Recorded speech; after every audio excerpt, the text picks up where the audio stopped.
but he loved me and we loved each other. And now, as a divorced person, you have to see this new woman with your ex-husband taking care of your kids or dropping off your kids to another family for vacations or for holidays.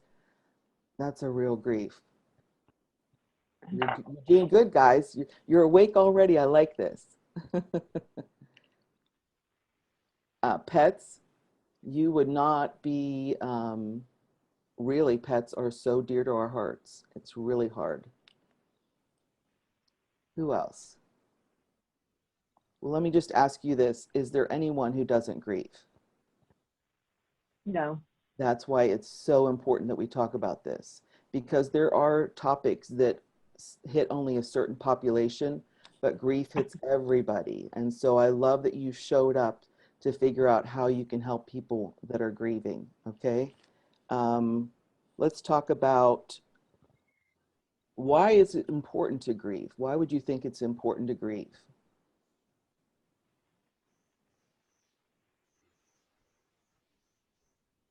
You have to process your feelings, Mm-hmm. Mm-hmm. you know, because it goes through the whole spectrum of anger and denial and then acceptance and then it's like you have to go through all that before you can start a new normal. Mm-hmm. Yeah, I tell people, really, when we're talking about grieving, it's really just a lesson in dealing with your emotions. Grief is just your emotions on steroids, like amped up. If you've experienced sadness before, you're going to experience it to a whole new level that you didn't even know was possible. And your anger, like I'm a pastor's wife, and I was cussing and coming up with, where do these even words come from? I didn't know where that pain was coming from. And so, yeah, it's to process those emotions. Yeah. And also, We're too, created to hold on to such a enormous emotion. If we don't release, it will find a way to come out. And Mm. hair, when I started losing my hair, I did not allow myself to grieve through that Mm. losing my hair. Mm. But I knew, because I contained it and I suppressed it, it forced its way out. And the hair came out in chunks, and finally it was just gone. But once I went through the process to embrace the fact that Mm. it's gone, but I'm still here, I am still a person, then I was able to embrace the joy of being alive, even Mm. though itself was gone.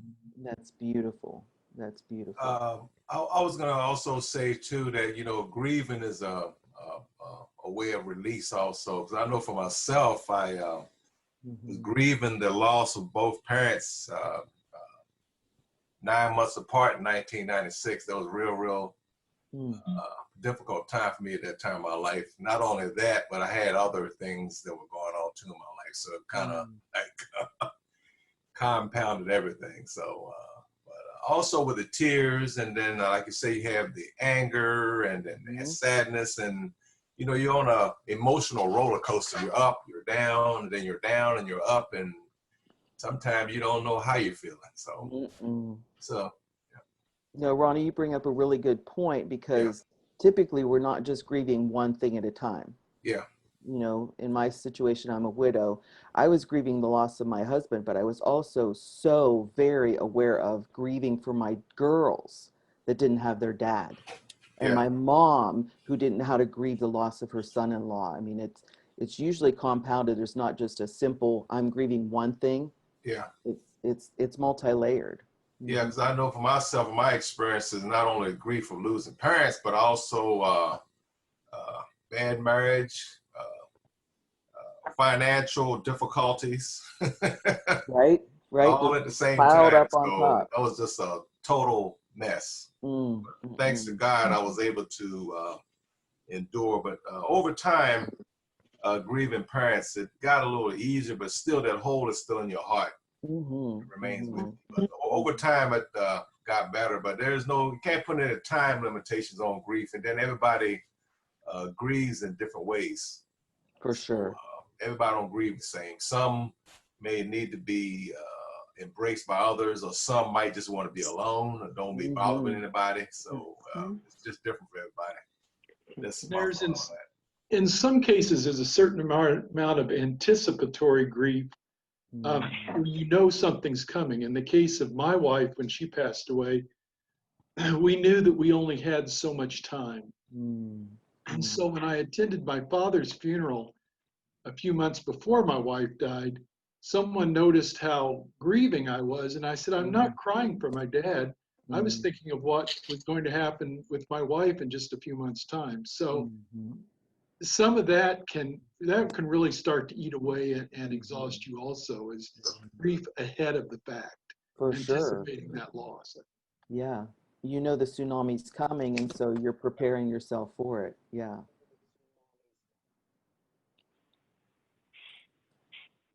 So what I realized with people when I came out of my grieving was people gave us two answers when I was asking around to my believing friends and my non-believing friends, how do you grieve?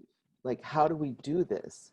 And it seemed like there was a vacuum of knowledge. Like it was a skill that wasn't being passed down. So, you know, I'd been a pastor's wife for 25 years, been to lots of funerals, helped people through it. But in reality, when I was so struck, was different than pastoring to somebody else. I will tell you that. That's why I'm asking you to use that filter. When I was struck with it, I didn't know how to grieve. And so I'm looking at these people and saying, how do you do it? And I got two answers, and I was not satisfied with either one. The first one was, time heals all wounds. And I said, that's a lousy answer to give somebody who's grieving, because if somebody has a broken arm, you don't say to them, time heals all wounds. You tell them, go to the doctor, get an x-ray, get a cast, do some rehab. There's a process for it. And so I did not like that they were just saying it'll just happen, like somewhere it'll happen in this, wherever it's just going to come from.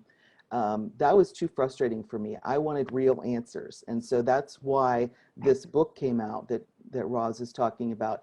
I felt like if I could put together like this breadcrumb trail and say, okay, this is what I did, and this is what helped me in this stage, and then this, at least it would give somebody a sketch on how to get through.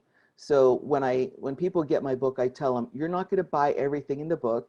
You're not going to think everything is just magical, but there will be something, because the Holy Spirit helped me write it. There will be something that will speak to you that will help unlock something that you've been carrying.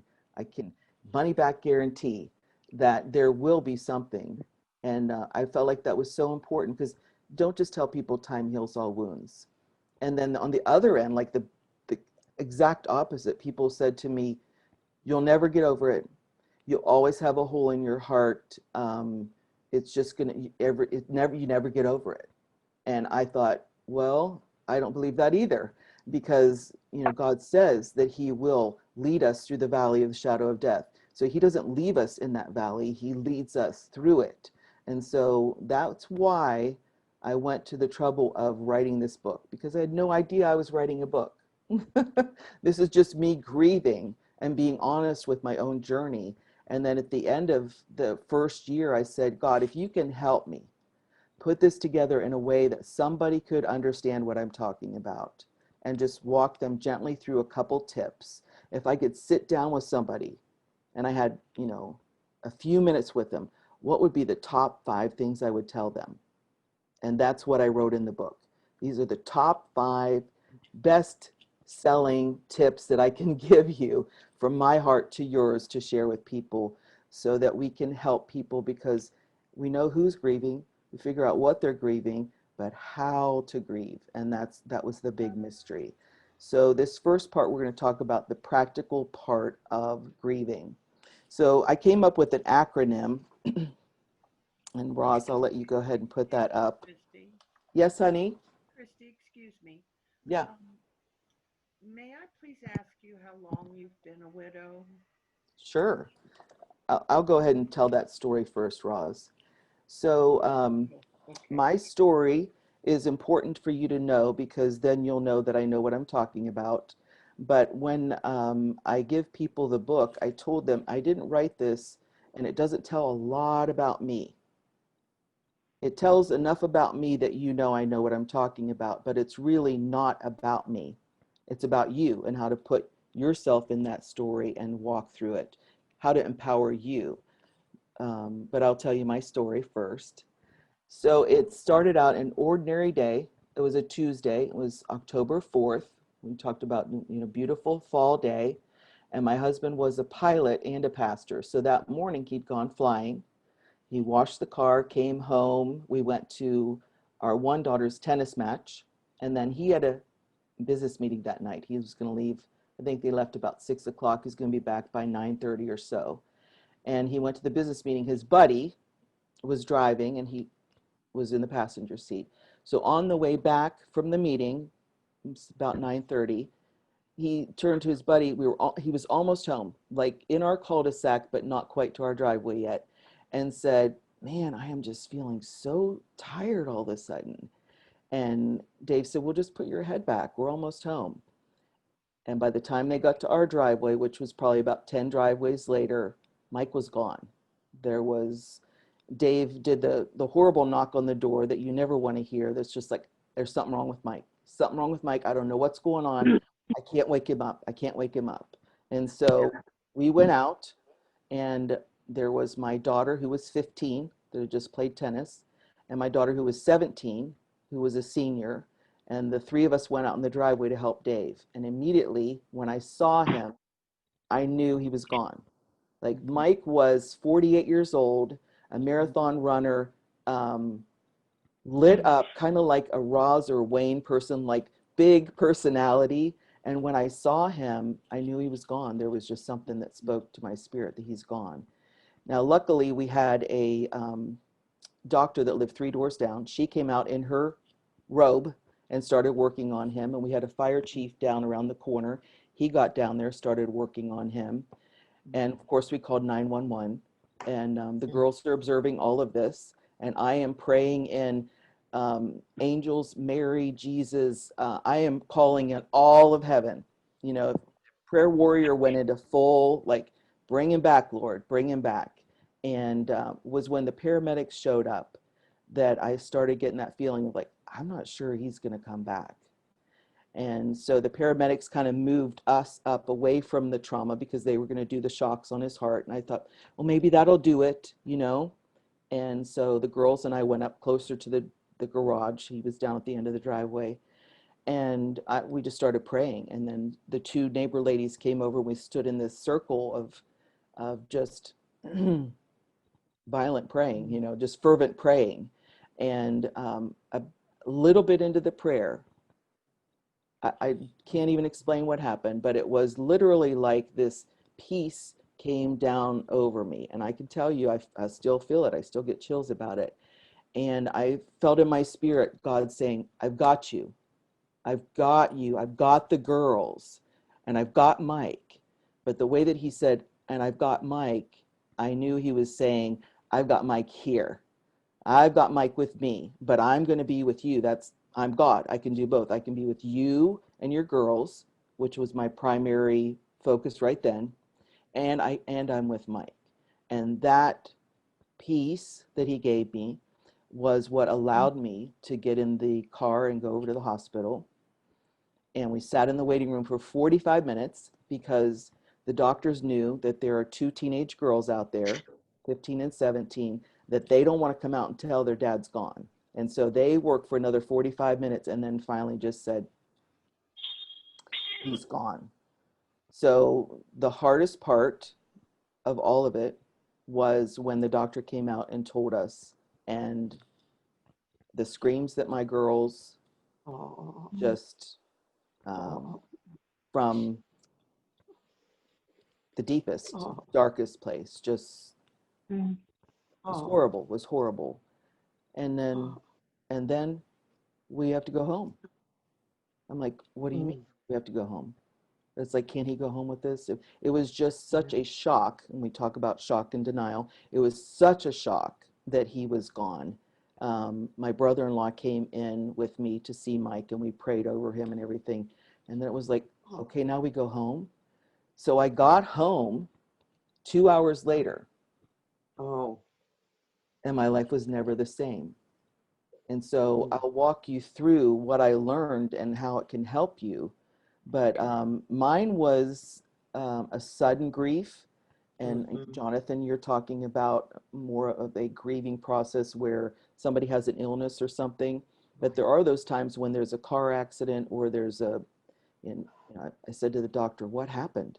Like literally what happened? He said, he didn't even have a heart attack. I can tell that he just, his heart stopped. So they called it cardiac arrest, which I didn't know really what that meant before, but I do now. It just means that his heart just stopped. Like he didn't have any pain or anything, which made me feel good that he didn't have any pain. But, 48 years old, going home, I did not know how to face this, even though I had helped other people many times. And so that's where, after a year of my journal work and saying, okay, I'm just processing my own, had no idea I was writing a book. That's when God said, okay, let's put this together so that somebody else can understand it. And that's where I came up with the acronym DREAM, which you're going to think is a crazy title for a book about grieving. I think it's the perfect title, because when you're grieving, you have to learn to dream again. Like there's a broken dream if it's divorce or death or disease, the things that disease take. Dysfunction is another one. I don't know that we talked about that, but that's where, Father's Day for 20 years, I'm going to the card store and trying to figure out a card for my dad. And our relationship was so dysfunctional. I could never buy those, Dad, you were so awesome and you just taught me everything I needed to know in life. So there is a grief that happens with dysfunction too. That person is not dead, but boy, you grieve what you wish you had with them. And then there's also the grief of disappointment. This is where you have not lost something, you never had it. So people that grieve with disappointment, infertility is a really big one. Yep. They so want a child and desperately want a child. And every month that when the period comes and they don't have that pregnancy positive, it's a grieving, right? And I had friends that were like, well, I see that you're grieving, but you had a spouse, you had somebody that loved you. I've never had that. And so they're grieving something they've never had. And I call that a longing. Lots of grief that we talk about is a loss, something that you had that you lost. But I also want to validate the grief of longing for something that you don't have. And that's just as important. So we're going to look through the DREAM acronym. I'm going to have Roz go ahead and put that up for you. Basically, what's going to happen is there are 5 stages of grief. I have a degree in psychology, so I know a little bit about this. There's my book. Aw, so good. Well, let me tell you a little bit about the book. The cover was taken by my 17-year-old daughter, Abby. She's a photographer, and that's in Hocking Hills, Ohio. You might recognize something like that. And the reason I chose that photo is because the tree in the front is growing out of the rock. Do you see that? It is literally growing up through that rock. And I thought that's the perfect image.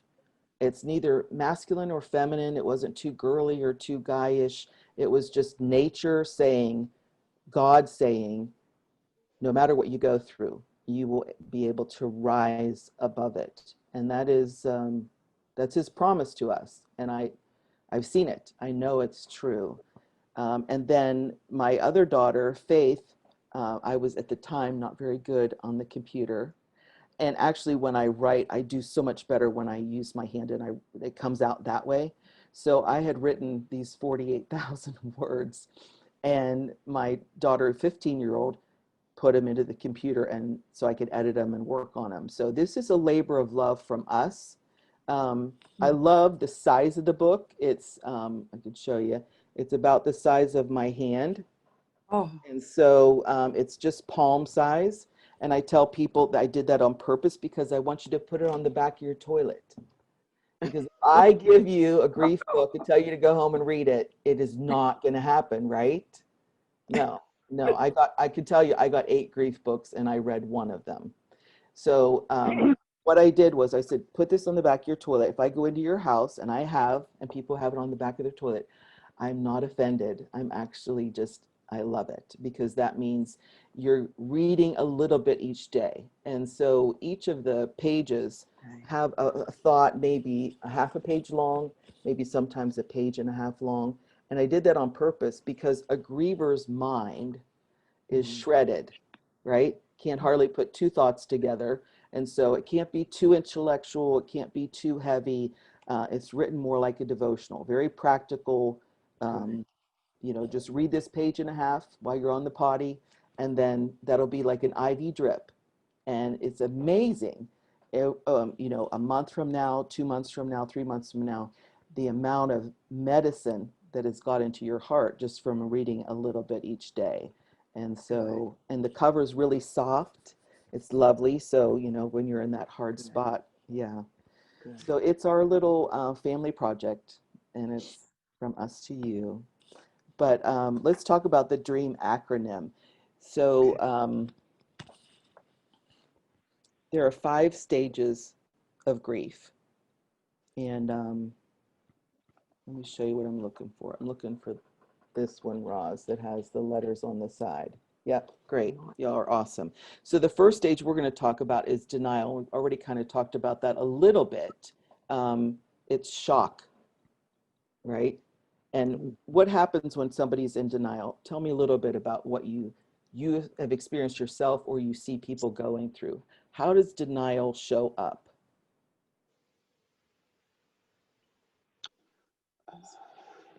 Well, for me, I would wake up every morning and experience his passing all over again.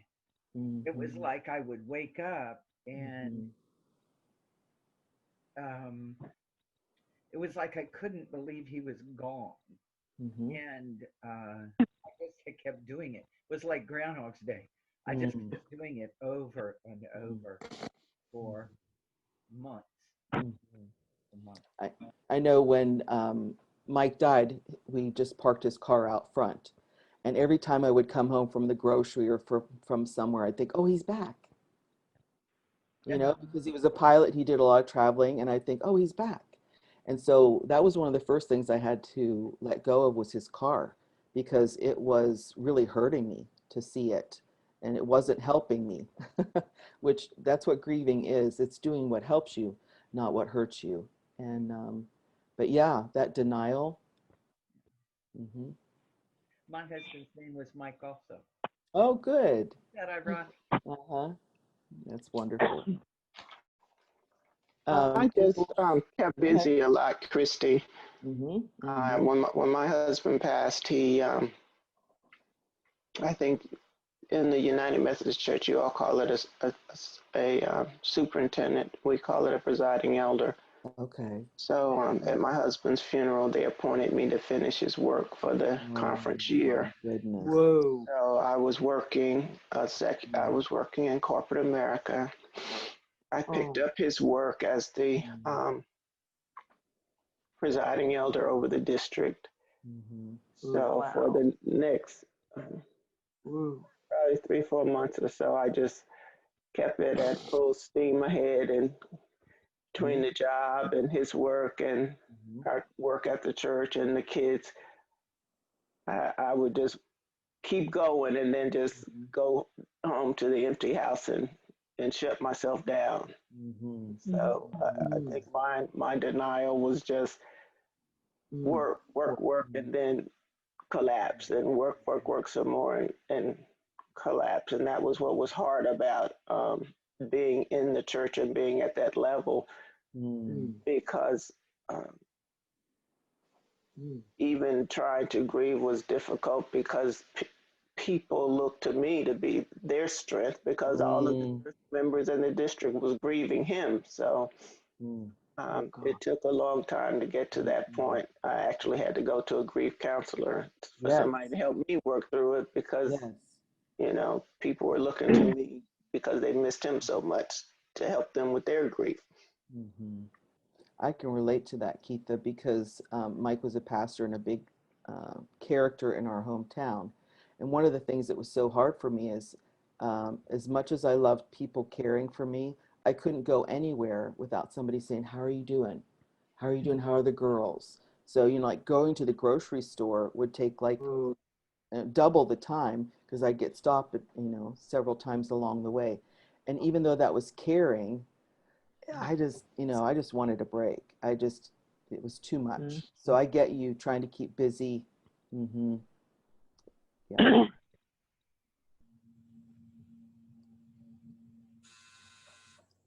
Anyone else? I think in my case, I've often said, although it's been 5.5 years, so it's a little different now, but my response often was to my daughter, I'd say, it seems like it was a dream or it happened to somebody else. Mm-hmm. As a pastor for so long, and without much death in my immediate family at that point, it had always been something that happened to somebody else. Right. Still, after years, a few years, it was still difficult to sit here now and think, wow, this is something that actually happened to us. Mm-hmm. And I couldn't believe we've been married 32 years. I kept telling my daughter, it's like 23, right? She goes, "Dad, I'm almost 25." And I said, "Well, that's true." And we waited 6 years. So, but yeah, at that very moment, we had just celebrated 32 years. And I was standing there in the room thinking, no, it can't be. It can't be that long. And so, and then another thing, and I don't know if this is denial or not, but that phenomenon some of us have had where we hear their voice call us. Now, that only happened to me a few times, but it was just like she was in the other room calling me by my first name, like she just wanted me to come in. And I'd look and think, what was that? But to me, it was literally like it was a dream, like it had not really happened. I actually like the idea of thinking of it as a dream that you wake up to. Yeah. Because that's why God gives us this shock and denial. It's a gift. And I want you to receive that as a gift. Because if the full weight of what happened came in on me on that day or the next month, I would have imploded. And so it's like God's gentle tranquilizer that helps you kind of wake up to it, right? And so you can start handling it as you go. So when I'm talking about these stages of grief, I'm not trying to talk you out of them. I certainly want you to honor your denial and your shock. But when people get stuck in denial, that's when I want them to start reading what I'm talking about. And a lot of people do. And I'm not judging anybody, but I'm going to give you a couple examples. The child that dies and the parents don't ever change the bedroom. It becomes a shrine for them. And so they're not able to accept it into their new reality. And I get that. I'm not judging. I'm just saying somebody is stuck in denial if they're not able to incorporate somehow the loss that they've had. And it happens all the time. People just really don't know how to move on. And so I talk about it as waking up from the nightmare. So the nightmare happened and I'm waking up from it. And so I have to dare to dream. And so that is the key. See, has the word denial up there. The key to unlock the grip of denial and shock is dare to dream. Okay. Dare to dream. Now that's twofold. That's me telling you work the process that I've got here, the DREAM. But it also is a lot of people don't grieve because they're afraid if they start grieving, it's somehow going to take over them, right?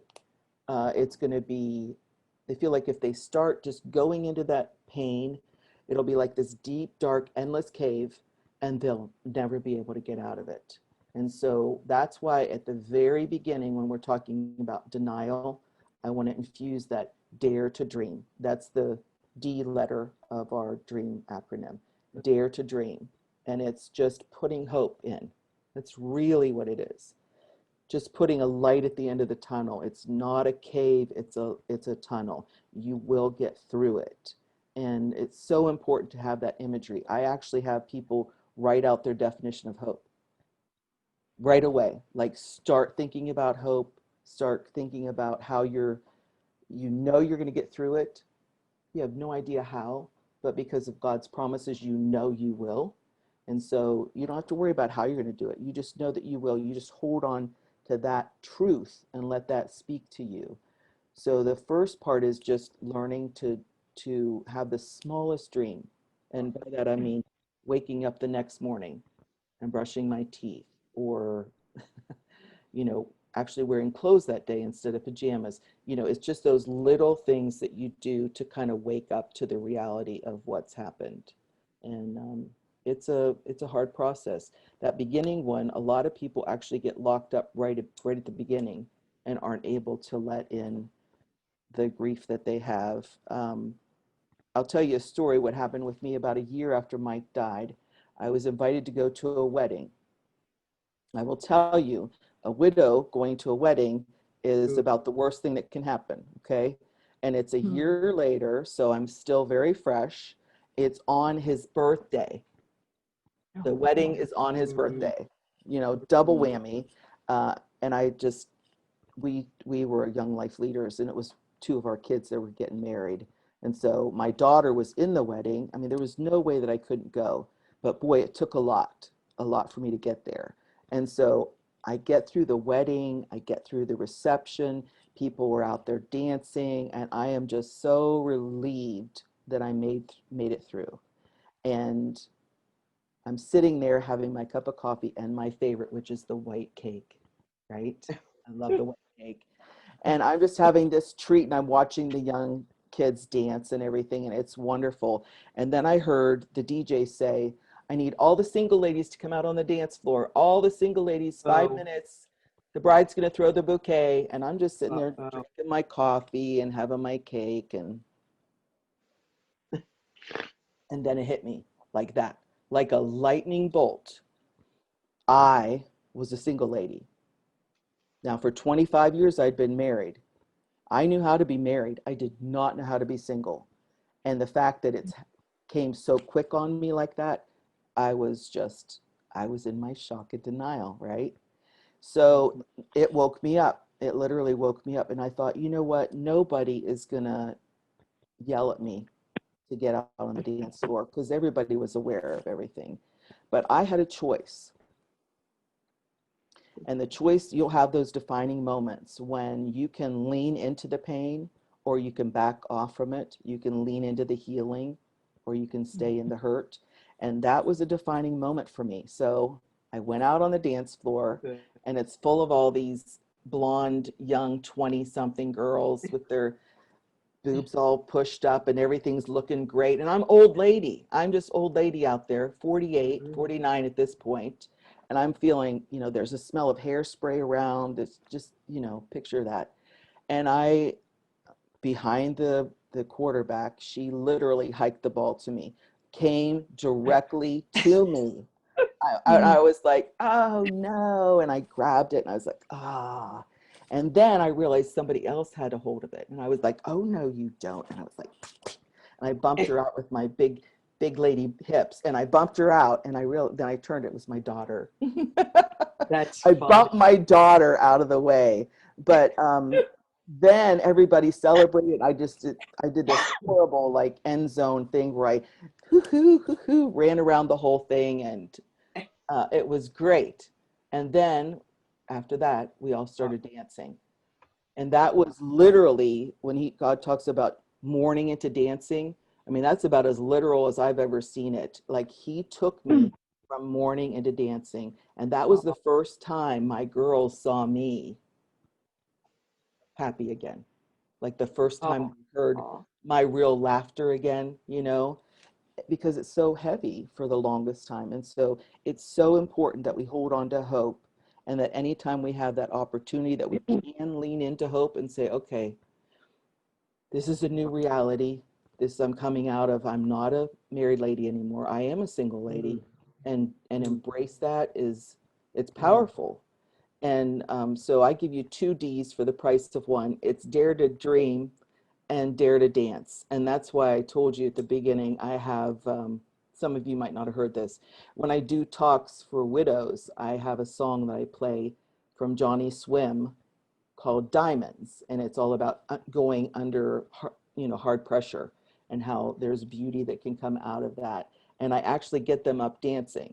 So one of the homeworks that I give them is to find their fight song, whatever that is, in the morning, get up and turn that on before you get in the shower and let it speak to you. Like, it's almost like your heart goes to sleep for a little bit. Right. It's like an anesthesia when they bring you way down just so you can endure something. And that's a gift, but at some point you want your heart to start beating again. That Danny Goki song, let your heart beat again. So the DREAM acronym with the D is Dare to Dream and Dare to Dance, right?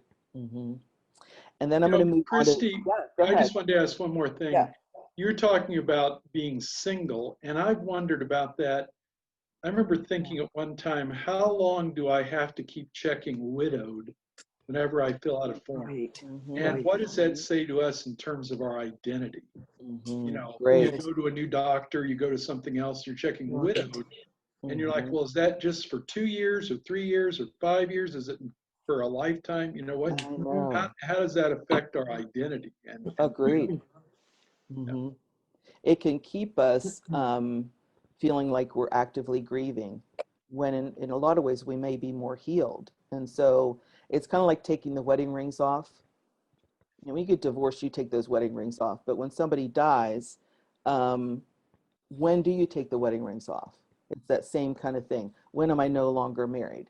Now we know that it's till death do you part, but wow, it's just not that easy just the next day to take those rings off. So it's a process, Jonathan. I agree. Okay. All right, we're going to move on to the next one. The next stage that people go into, and I put them in this order because it works for my acronym. You might not go from denial right into anger, but it works for me. I'm sorry. So going into anger, tell me a little bit about what that looked like for you. I can come out the gate with that one. Come on, girl. Kristi, you said here you were, pastor's wife, and you were using all these curse words and everything. I think I made up some words that I don't even really exist. Come on, girl. I was so angry at God for grieving my father when he passed away and everything. And I'm going, hold up. You the best man in my life. What were you thinking? What was on your mind? Did you have anything else to put it? I mean, I went through all of that. So I really believe I made up words that I New vocabulary, girl. I know. But I tell people, I said, you know what? God is big enough to handle our anger. Yes. Yes.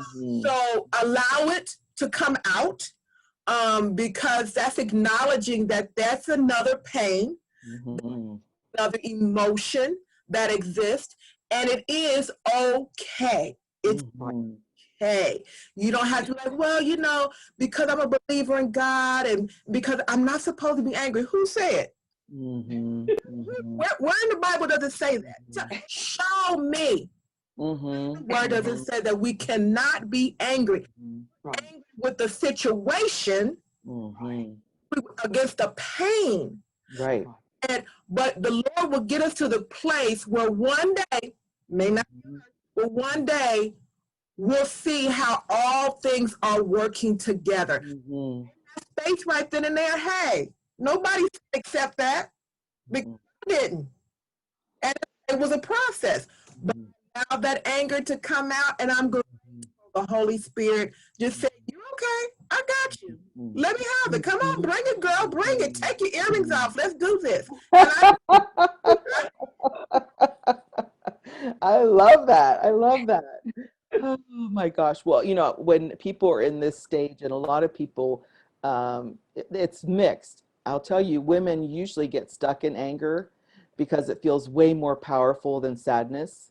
And so we get angry and we stay angry. And I've never met a bitter person that knew they were bitter. They never know it. But, the great example, what we were going to go into later, and I'll just hit on it now, is David in the Psalms. I mean, he was the man after God's own heart. And how did he do it? Like, where are you, God? I'm down in the depths of Sheol, and you know, have you left me? And my tears are dried up, and I'm like a bag of bones. You know, he literally was honest with God. And I think people try and make it too spiritual and too pretty. Grieving is not pretty. Nothing about it's pretty, but it is purposeful. And so, yes, the anger. I was unloading the dishwasher one day and I was just banging them dishes around and so mad. And I thought, girl, are you really mad about the dishwasher? And I wasn't. No. What I really mad about? And that's important to figure out what you're really mad about and honor that, right? Because you know, I was mad Mike was gone. Now I'm a single parent. And you know, literally nobody ever talks about it, but we had a wonderful love life, and that's gone, like bam, 25 years, then nothing. So there's so many things that you get angry about, and legit things. And so, yeah, very important. Mm-hmm.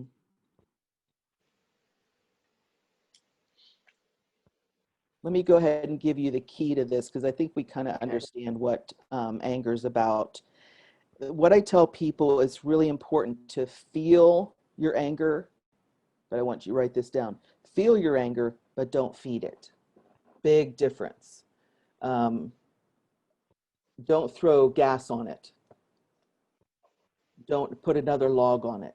If your anger starts going down, let it go away. But I think, you know, like I said, women, we feel more better, you know, feel more powerful when we're angry. And so we might hold on to that anger a little bit longer. And so the key to unlock the anger is the R of our acronym, and it's remove the stinger. Remove the stinger. I'm going to give you the example of this one, and then we're going to take our break. So after Mike died, Faith got a little spot on her leg that was precancerous, and we had it taken off. It was not a big deal. And the doctor stitched it up, and he said, you know, within 10 days, this should dissolve and you should be fine. Well, it was 2 weeks later, and it was still a little red and didn't feel good to her.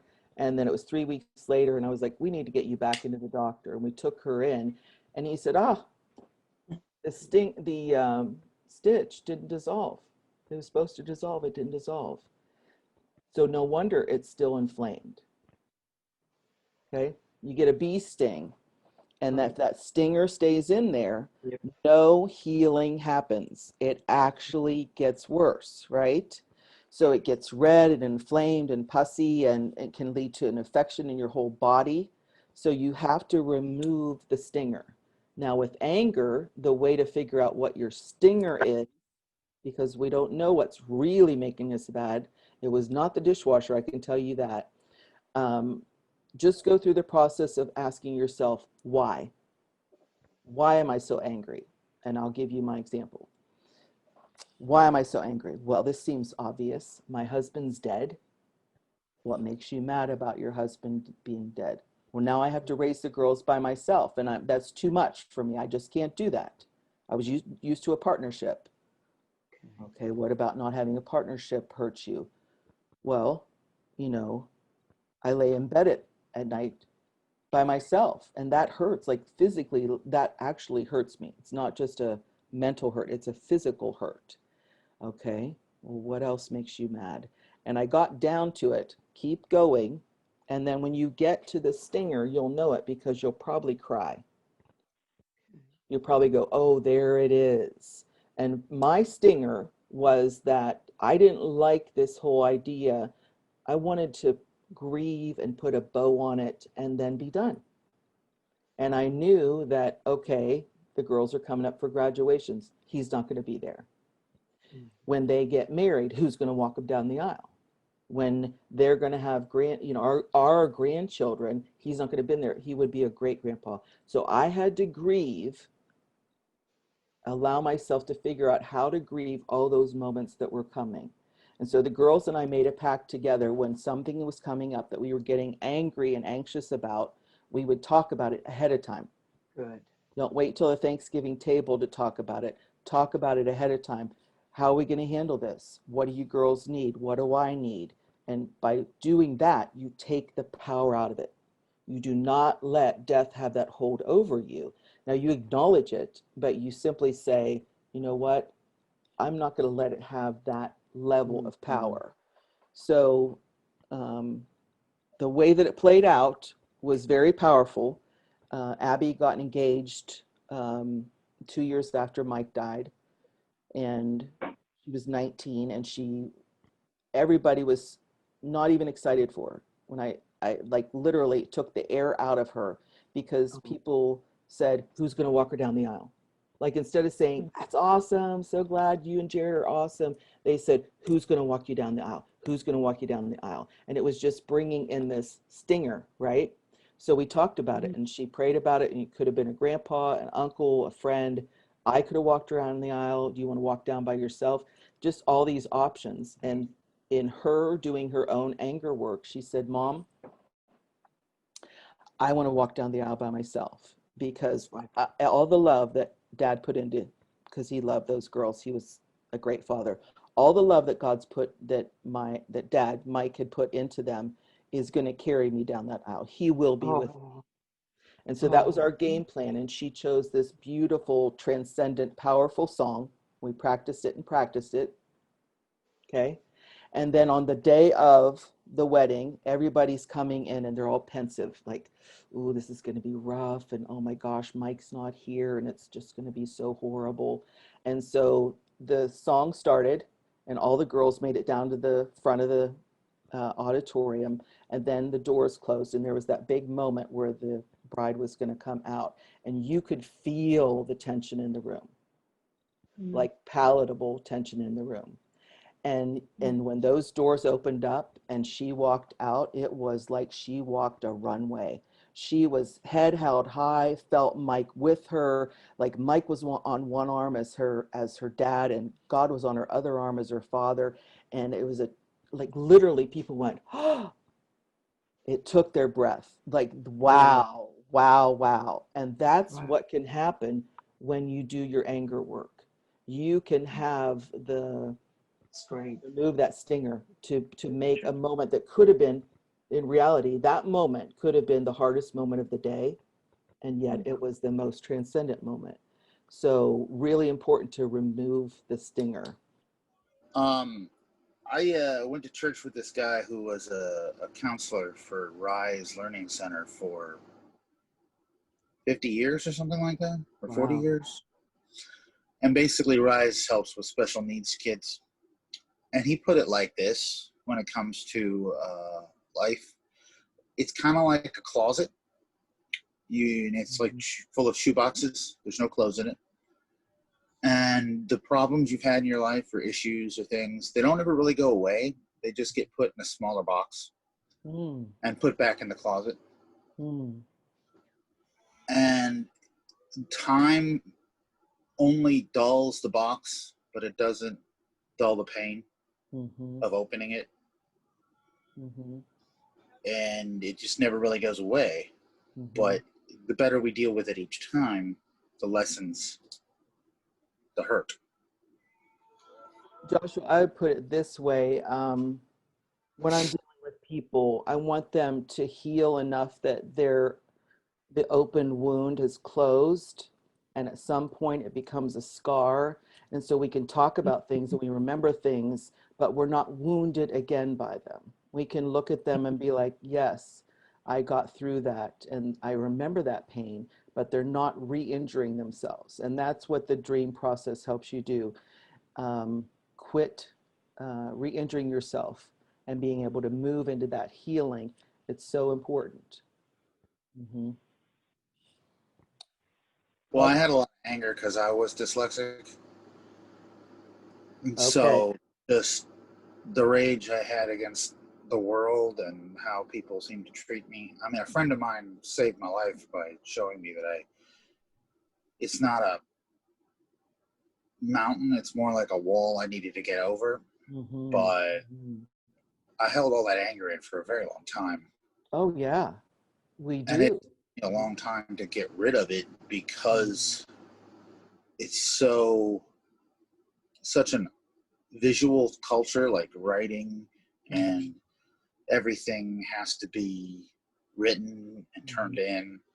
And I mean, my mom's helped me, and I'm almost done with masters, but still, Wow. it was really hard. Yeah. In some cases. I mean, one of my pastors says, "How are you going to be a pastor when you can't read?" That almost got me to quit. But yeah, the anger is hard to get rid of. Well, and because typically our anger is very justified, and it's not fair. It's not fair that my husband died at 48. My girlfriend was not getting along with her husband at the time, and she lived at the top of the hill, and she said, God, you missed the mark. Why did you take the good guy? Why didn't you take the bad guy? And so that anger we have to deal with, because what it ends up doing is it walls us in. Anger ends up walling us in, and we want to be able to interact with people and have love and life again. So let's go ahead and dive in. We did denial, and the key to unlock denial is dare to dream and dare to dance. You got 2 for the price of 1. The key to unlock anger or bitterness is remove the stinger. And then now we're to the 3rd stage, which is sadness. And I'll be honest with you, this is the hardest one for me. And I think I just don't like to be sad. I'd rather be mad or distracted or anything. I don't like to feel sad. It feels very vulnerable to me. And so I typically am, this one sneaks up on me because I don't pay attention to it. And then I'll be like, what's going on with you, girl? You seem so out of it. And then I go, oh, that's right, you're sad. And I have to stop and actually validate that feeling. But this level of sadness with grief is different than the everyday sadnesses. It's much deeper. I wouldn't necessarily say it's a clinical depression, although sometimes people do go to that level. But this sadness is like walking through quicksand. It's very heavy. It drags you down. It's very weighty. And so we don't want to stay in the sad stage. It's important, and like I told you in the anger stage, to feel but not feed. Right? Don't feed that anger. In the sad stage, I would tell you just right up front, it's important to feel it because we avoid feeling it. And actually men, I hate to be overgeneralizing things, but men typically are stuck in the sad stage because they're able to compartmentalize things. And so when my brother-in-law would see me, all of a sudden he remembers that Mike's dead. Like he's been able to do his work and be with his family and do these other things, but then all of a sudden that sadness is there. And because he hasn't dealt with it, or Mike's best friend came to Abby's wedding, which was, over 2 years later, cried the entire time, was not able to pull it together because he was so profoundly sad. And although that's honoring, I love that he missed Mike. I was so sad that he was still stuck in that sadness. So we want you to feel your sadness, but we certainly don't want you to get stuck in it. So the key to unlock sadness is our letter E, and that is embrace awkward. Embrace awkward. And I have a very funny story to tell you about that, I want you to become comfortable being uncomfortable. I know I'm asking a lot, but when you're recovering from something, you have to be able to, you're in transition. You're not the same person anymore. So you are awkward, me trying to be a single lady, so awkward. I mean, my girlfriend took me to Nashville and took me to single boot camp just so I could stand there and talk to a guy and like, is he flirting with me? Am I flirting with him? Does he think I was so anxious? And 3 days in Nashville, you can talk to anybody. I was somewhat over it, but I had to go to boot camp to get through it. And so the idea of embracing awkward happened about maybe 2 years after Mike died, maybe not quite that. I already told you that everywhere I went, everybody's like, how are you doing? How's Mike? How's the girls? I love to go down to get my nails done because all the little ladies were Oriental, and they would say, what color do you want? And that was it. And they didn't ask me any questions. They didn't, it was just so nice to be at peace. So I crave that, what's the word, anonymity, whatever, I can't say that word, you know, not being known. Thank you. Not being known and just kind of being under the radar. So my best friend invited me to go to this birthday party for a gentleman. His wife owned a shoe store at the Dayton Mall. And so it was going to be at this brand new house. It was be all shanky shank, and it lived up to it. So I am going out as a single lady, trying to put on all of that, you know, put my big girl panties on. And so we go to this party, and it is everything that I thought it would be. There's probably 100 people there. The house is huge and gorgeous, very modern. There's caterers upstairs and downstairs, bar tenders upstairs and downstairs. There's a DJ downstairs.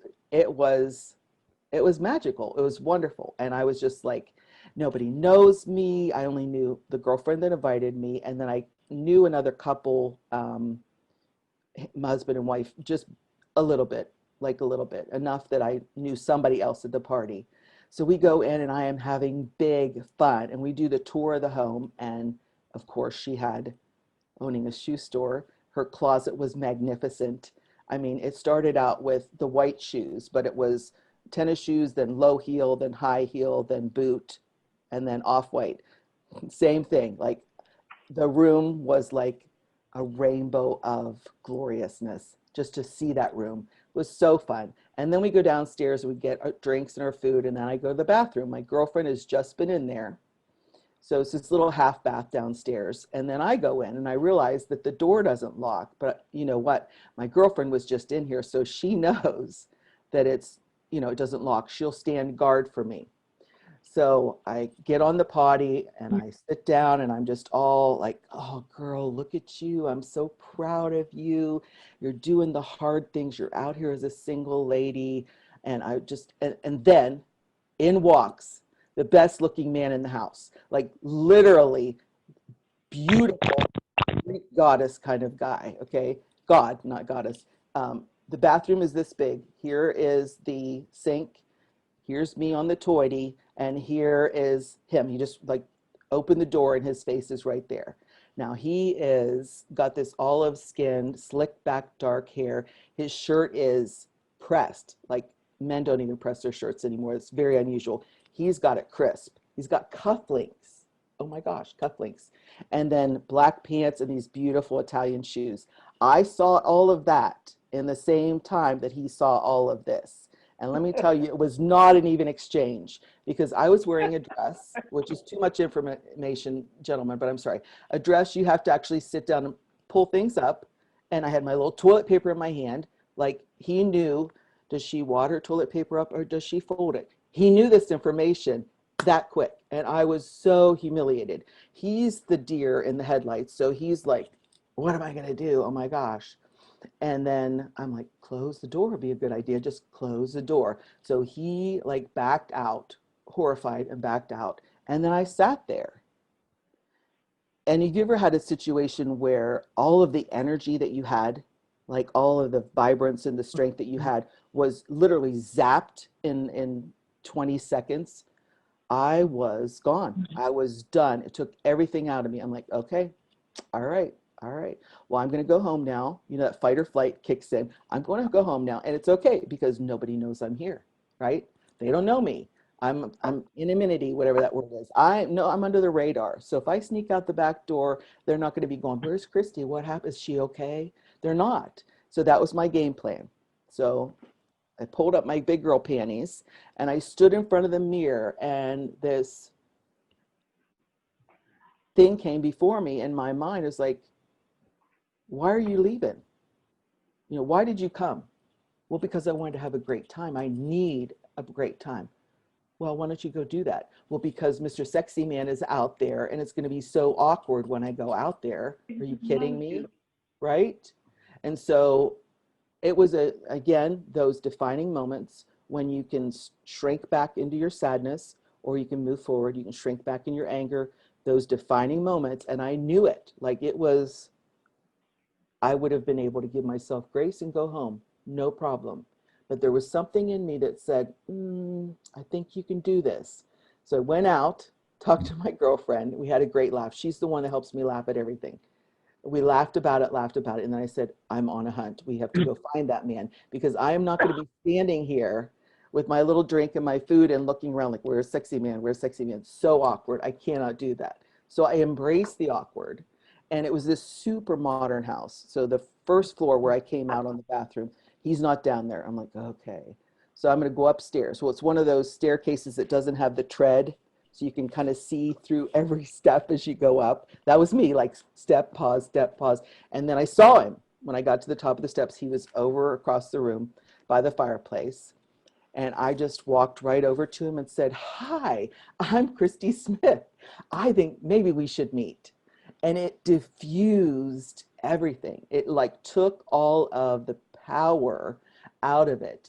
And he laughed and I laughed and found out he owns a flying pizza in town and he's a cop too and all this stuff. Now, I did not see him after that evening, and it was a very brief encounter. I had no inclination that I wanted to spend any more time with this man, but it took the power out of it. And that's what I want you to do when you're in your sadness. You have to lean into it. Most people lean back from sadness. I'm asking you to get comfortable being uncomfortable. And you'll typically know what you're avoiding. You'll know that something's coming up that's bringing a sadness to you, and you can actually prepare for it. Like we're saying, all of this is preparing for it. Prepare ahead of time so that you know if things go wrong, that's all right. I'm going to lean into it.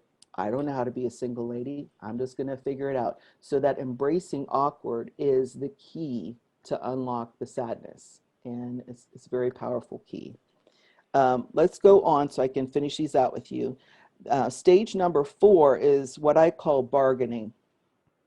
Now, I actually had no idea what bargaining meant until I went through it. And this is how I would describe it to you. Bargaining to me is you're kind of bargaining for what you want, right? The world owes me, God owes me, my family owes me. It's a sense of entitlement. Now, I didn't say any of this was pretty. I'm just saying it's real, okay? Like, okay, God, you took this husband, you better bring me another husband, and he better have hair. Mike was bald. I want a man with hair this time, and, you know, all this bargaining and demanding of God. So the key to unlock the bargaining phase is to ask for help. Ask for help. Instead of demanding what you want, you ask for what you need. And in this stage, I actually have people make out 2 lists. The first list is, what do you need help with? Because when somebody dies, typically you hear a lot, if you need anything, let me know. And they mean it. I want you to hear that. They mean it. Now, I'm unfortunately with divorce, don't get as much support like that, but that's where I want you to be able to ask for the help that you need. So on one list, put all the people that said you need anything, let me know, all down the right side. On the left side, make a list starting with what do you need help with, okay? So for me, Mike did the budget and the office, and my girlfriend, I was telling you about it, the potty parable. It's not in the Bible, but it is a potty parable. She helped me with that, you know, go through his office. She's a tax accountant. Easy for her, right? So she helped me with that. I made the list of all the things I needed help with, which may be completely different than your list. You might not need help with mowing the lawn, but I did for a while. So make your list of what you need help with, and then do some crossing, okay? So I needed help with Faith, who was now 15 and a half, learning how to drive. My nerves were so shot, I didn't have 2 nerves to put together. I am not getting in the car with an inexperienced teenager, right? Not gonna happen. I literally just couldn't. It wasn't a can't, I just couldn't. So I asked my brother-in-law, which was Mike's best friend, would you take Faith out? Take her over to the school in the parking lot and have do some maneuverability, whatever. They went out, had a great time. He took her for ice cream after. Way better than I could have done. The hose bib on the back of the house broke. Knew there was a handyman down the street, asked him to come down and look at it. He like put on a Superman cape and came down with his tools and, oh, it leaked into the wall. We have to get some new drywall and I'm going to patch that up. Like, he loved helping me. So it's really important that you let people help you. Now, it's good to match it up though, because for instance, it came time that I wanted to clean out the master bedroom closet. Okay, for a while, it was really great to walk in there and there's all Mike's shirts and uniforms and shoes all lined up. It just felt good. I could go over and smell them. But at some point, what was helping me turned into what was hurting me. And I knew I needed to clear those out. And so I asked my sister-in-law from Columbus, who's a professional organizer. That's what she does. She cleans houses. She organizes people's books and stuff. She's just amazing at it. So I called her and said, come help me with the closet. I'll be there Thursday at 10 a.m. And then I thought, well, I better call my sister because she lives in town and maybe she won't feel good that I invited my sister-in-law to come in.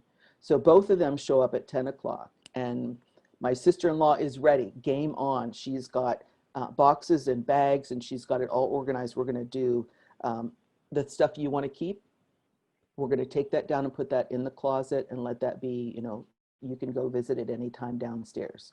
The stuff you want to get rid of, that, you know, a lot of stuff was like, he was a runner, so he had a lot of these shirts with the cut off sleeves and they were pitted out, they were horrible.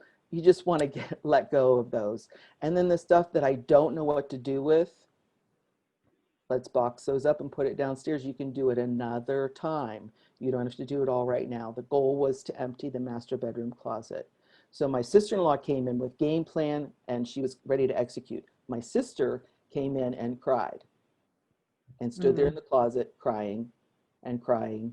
And I'm going to give her time to work it together because I'm in finally go mode. And when you finally get where you're ready to do it, you don't want people, you know, dragging you on with that. So after about 10 minutes, I said, Bear, I love you. Go home, honey. This is your brother-in-law that you're missing. Go home. It's all good. And so Melissa and I went in, you know, by noon, everything was cleared out. She had some stuff in even in her car that she was going to take to Goodwill. So everything was done. Now, my sister came back later that afternoon with a homemade apple pie. Now, my sister cannot clean out a closet, but my sister can make an apple pie, and it was warm. And so she brought what she could. Sometimes we demand things from people. We're talking about that bargaining. You're demanding something that you want. They can't give it to you, but they can give you what they have. And so ask for that help, and it's so important. I'm going to tell you about monkey buddies. I want you to write this down. Monkey, like the animal, buddies. There was a study done. I didn't do this, so don't go in the chat and rake me over. I did not do this study. I'm just telling you what happened. They had monkeys in cages and they subjected them to stressors. Okay, so flashing lights, big sounds, all that kind of stuff. And they registered what their stress level was. Did the same test with a separate batch of monkeys, but this time, instead of the monkeys being alone in the cage, they either put two monkeys together or they let the monkey have a stuffed animal.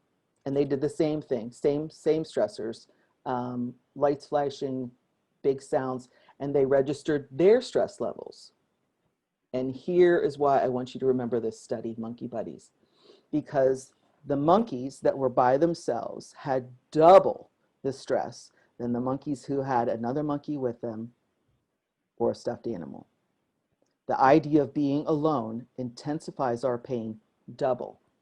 So if you can do something as a griever or as a friend to a griever to cut their stress in half, that's remarkable. I want you to show up and do that.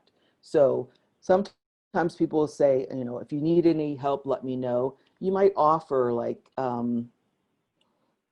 somebody did this and I thought that was amazing. They came over the day of the funeral or the day before and got all the kids' clothes and washed them up and pressed them and cleaned their shoes and brought them back so that they could have a nice outfit for the funeral. Doesn't have to be big things. You don't have to donate blood or a kidney. You're just showing up in ways that they authentically need. So if you're the griever, I tell you to ask for help. If you're the support person, I ask you to suggest ways, because just by saying, if you need anything, leave it too open. Yeah, I need everything. I don't know. So if you could say, like, I know somebody who lost a loved one, and their friend said, hey, how about I come over and watch your kids? Absolutely wonderful. Yes, please do that. And it was a gift to her to have that space, just that room to grieve or to take a nap or whatever. So on your end of it, if you're the support person, try and be strategic in what you offer them instead of just generic. Okay? And then let's go down to the last stage, which is acceptance. Now, all of these stages so far, I have given you a key that has unlocked what's going on. We've unlocked anger and sadness and bargaining. And now we're going to use our key for acceptance to lock it in. How do you lock in that acceptance? And in reality, acceptance means that you're not happy with what happened, never will be, but you're able to live with it. It's incorporated into your fabric of your life enough that you're not defined by it. Okay? It's a part of who you are, it's a part of your journey, but you're not stuck in that. Like, you know, I wasn't stuck in being a widow. I started to learn how to be a single lady. So it's just moving into that acceptance. Now, the key to lock it in is move on. And a lot of people really balk at this with me telling them to move on. And that's exactly why I used it, because I almost want you to be offended by it so you'll hear me. There was a gentleman in Kettering that was driving a car, and he had his 3 daughters in the back seat, and his wife was with him. And they got to a stoplight, stop sign, and there was cars parked on both sides, and he didn't really see what was happening, and he went ahead and pulled out. Well, in the accident, 1 daughter survived, 1 daughter was critical, and 1 daughter did not make it, or died at this. And so when he got to this point in the book and I said, move on, he immediately clapped it shut and said, I will never move on. How dare you ask me to move on? And I said, okay, let's talk about that. Can we just talk about that? When I talk about moving on, I'm just talking some days about breathing. Some days it's getting out of the house. Let me talk to you a little bit. Have you driven a car since she passed? Oh yeah, of course I've driven a car. That's moving on. The fact that you could get in and drive again. Have you buckled your other daughters in the car seats in the back? Yes, I have. Then you're moving on. You are learning how to live again. And that's really what moving on is. It's just learning how to live and breathe again and be with this new reality that you're in. You don't have to like it. You don't have to like it, but you can accept it. And then it becomes a part of your book. It's a chapter in your book. So that's the key that we want you to lock in acceptance. Now, the story that I'll tell you about this is, so go back to that first night when we went to the hospital and we came home 2 hours later. I was in such shock that I was not able to go back into the bedroom, which is not unusual. You know, we had a king size bed in there, and that was our love nest for 25 years. And so I couldn't go in there. I mean, I grabbed a blanket and I got up on the couch, and that's where I laid. And the next night, that's where I laid. And the next night. And we're going on about 3 months of this. And the bed is literally 20 feet from me because the living room was set up right beside our master bedroom. So from my couch to the bed was probably 20 steps. Couldn't do it. Could not move on. And so coming up on Christmas, because he died October 4th, coming up on Christmas, I said, I'm going to give myself the gift of a sanctuary for me to go in. So I got rid of the king bed. not to be rude, but the king was dead. I was the queen, so I got a queen size bed, and I painted the room in spa colors. I got new drapes, new bedding, soft velvets, and it was my retreat. And so I was able to move on from the couch to the bedroom. It might as well have been a million miles when I couldn't do it, but when I was able to do it, I felt so proud of myself. And the girls knew it was a big deal for me to move from the couch in there. And so that was the gift I gave myself for Christmas that year, was the gift of moving on.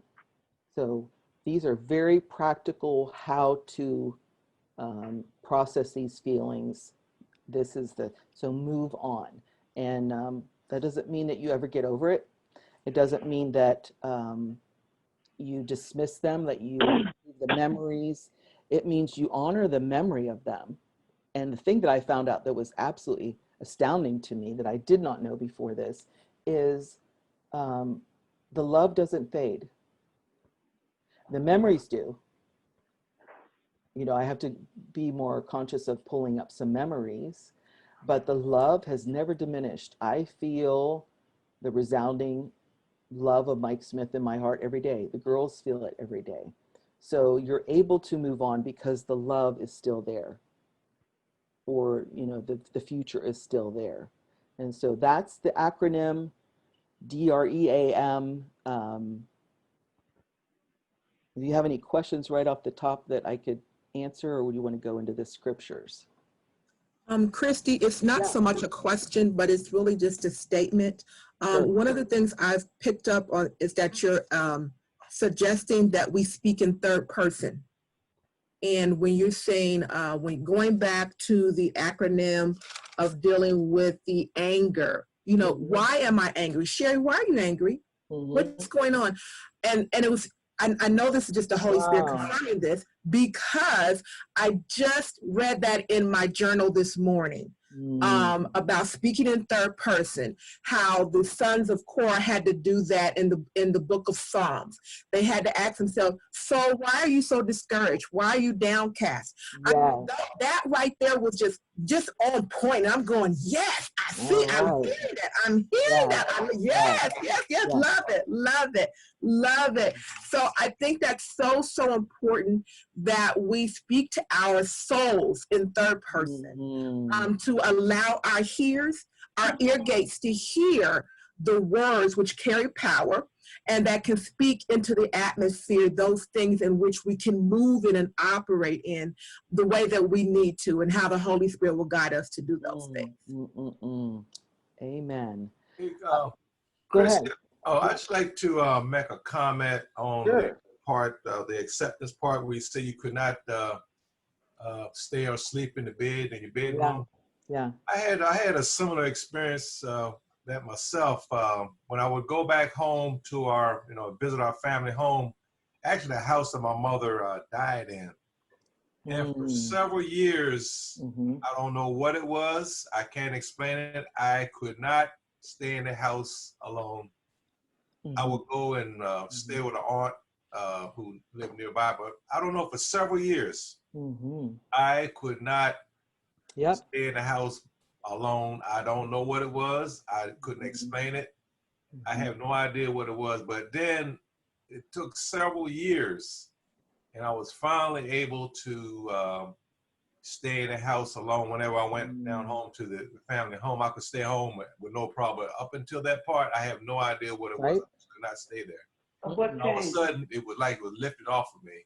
And another thing too that I had to come to terms with years later, me and my brother making a decision about the family home and property and everything. And for the longest time, I did not want to let go, because there was mom and dad's home that we grew up in, and the land and everything else. Then I reached a point, like I said, I came to terms, I was able to let go. So that was part of my, grieving and healing, or whatever we might want to call it. But it took many years for me to come to that point. So that was one of my experiences. I just wanted to share it with the group. Thank you.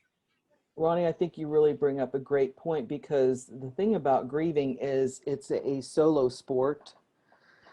And it gets really tricky when you're trying to divide up assets or properties or things. There will be people that part of their healing is they want to rip that Band-Aid off. It's better for them just to rip that Band-Aid off. And then there are other family members that are like, oh my gosh, what are you talking about selling the property? So it gets really complicated when you have, it's hard to be a team when you're all hurting. It really is. As much as you want to, it's just very difficult. And so I ask people to do a lot of listening and honoring. Why is it important for you that we hold on to the house? Why would it be important for you for us to go ahead and let go of that, or whatever the issue is? But do some empathic listening to other people. And it gets real ugly sometimes when people die. And it's the worst part to me when there's been a death. And then I call it double grief. Double grief is when you're already grieving and then the situation gets worse, right? Family members start getting mad at each other, or in a divorce situation, you know, there's that friction. It just can get compounded. And so when that starts happening, slow down, do a lot of slowing down and listening, and everybody just does the best they can. Yeah, Literally. because I know in my personal experience, my brother, he was kind of ready to kind of, you know, as far as the property or whatever, but for myself, it took a while. But then, you know, it wasn't an argument or anything. I just wasn't ready. And then I reached the point. Now, this took about 20 years for this to happen, so it wasn't an overnight thing. So it took about, I guess, probably about close to 20 years before I actually was able to, you know, finally get everything set, sold and whatever. But it took a while for me, and you know, it just took a while. I mean, for the hardest time, I just could not let go. Like I said earlier, that was mom and daddy.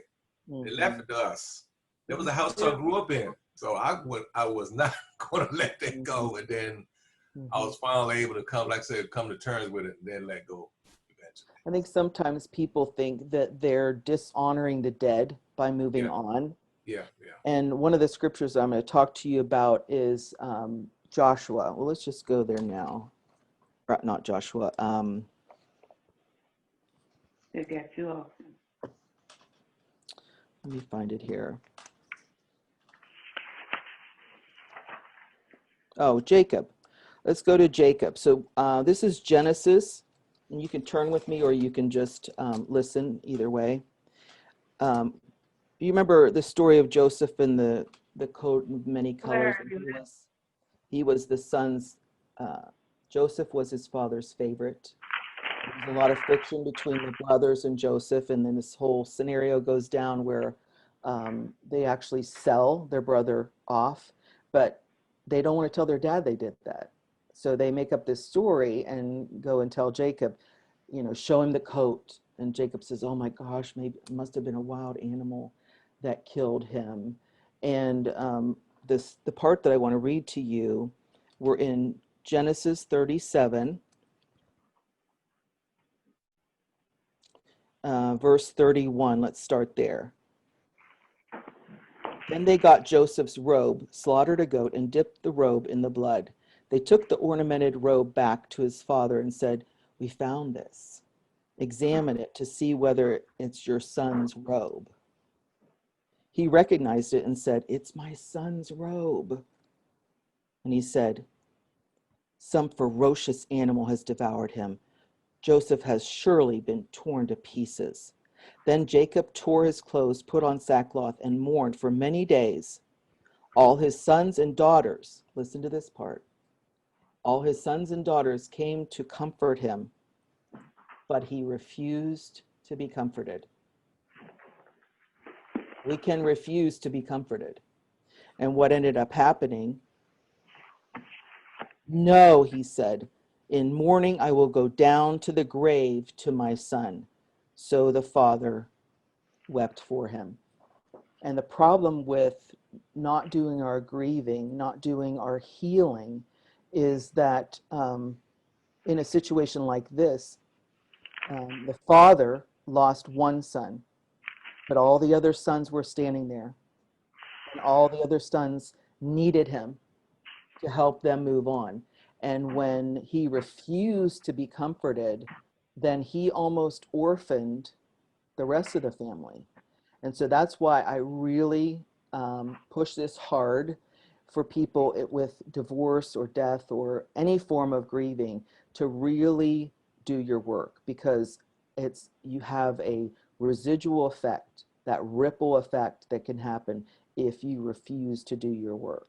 And it left the family in tragedy. Kristi, Yeah. When you were talking about that before in the move on, I think also what I found is that at different periods we move on with different things. But when you have children, your children grieve in different ways. So you have to really ask God to give you that discernment in the different ways that your children grieve, because I know all of our children grieve John's death in totally different ways. Yeah. So, you know, you can't say it's difficult to gauge how they're going, you know, to have one prescription fits all for when they move on and how they move on, and even how you move on yourself, because you know, there were some days, you know, moving on for me, I laughed when you talked about the bedroom, because my son and I went to look for a bed, and I was in the Sleep Number store looking at a new bed, and I was looking at a king size bed, and it dawned on me, and I said to my son, why am I looking at a king size bed? And he was afraid to say anything because he thought it would upset me. And I said, I don't need a king size bed. There's only one person going to be in this bed now. So I immediately said to the guy, I only need a queen. Yeah. And besides the fact, the king is $2,500 more money.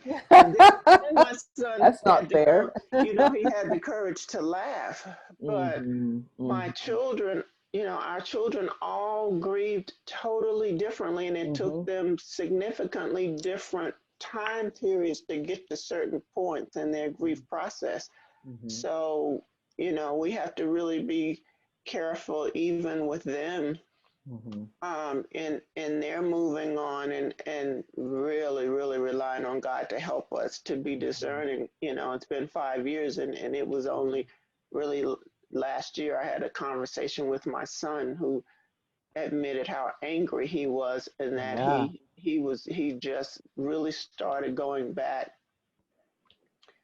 to church because he was so angry with God. He just didn't want anything to do with church. So, you know, the kids are different, and they're not necessarily going to all respond and react in the same way to the grieving process. No, some people are going to lean into God, and that's going to be their comfort, and it's going to bring a lot of healing to them. And some people are mad at God, and they put up the hand like, no, you did me wrong. That's why I said it's a solo sport. I had one daughter that all she wanted to do was go out with her girlfriends. She was surrounded by the grief all the time, but when she went out with her girlfriend, she told him, I don't want to talk about it. If I want to talk about it, I'll bring it up and you'll know, and then we will. But I want to have some fun. I have got to get some laughter into my life. And then my other daughter absolutely needed counseling, wanted it. She had a wonderful crisis counselor at the high school, and every day at third period, she'd go down to her office, and if she needed to talk, she did. If she didn't, she just sat there and did her homework. But she needed that presence of somebody listened to my pain. So we're all different. And that's when it gets hard, because you have to honor that they're processing it differently. Where I see this play out the most tragic, I will be honest with you,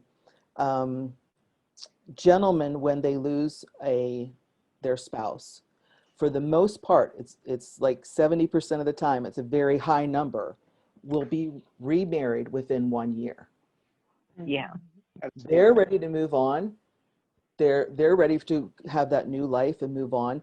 And yet the kids are sitting there, even if they're adult children, and somebody else is sitting in mom's chair this Thanksgiving, and mom was there last Thanksgiving, they feel raped by it emotionally. It's just so hard.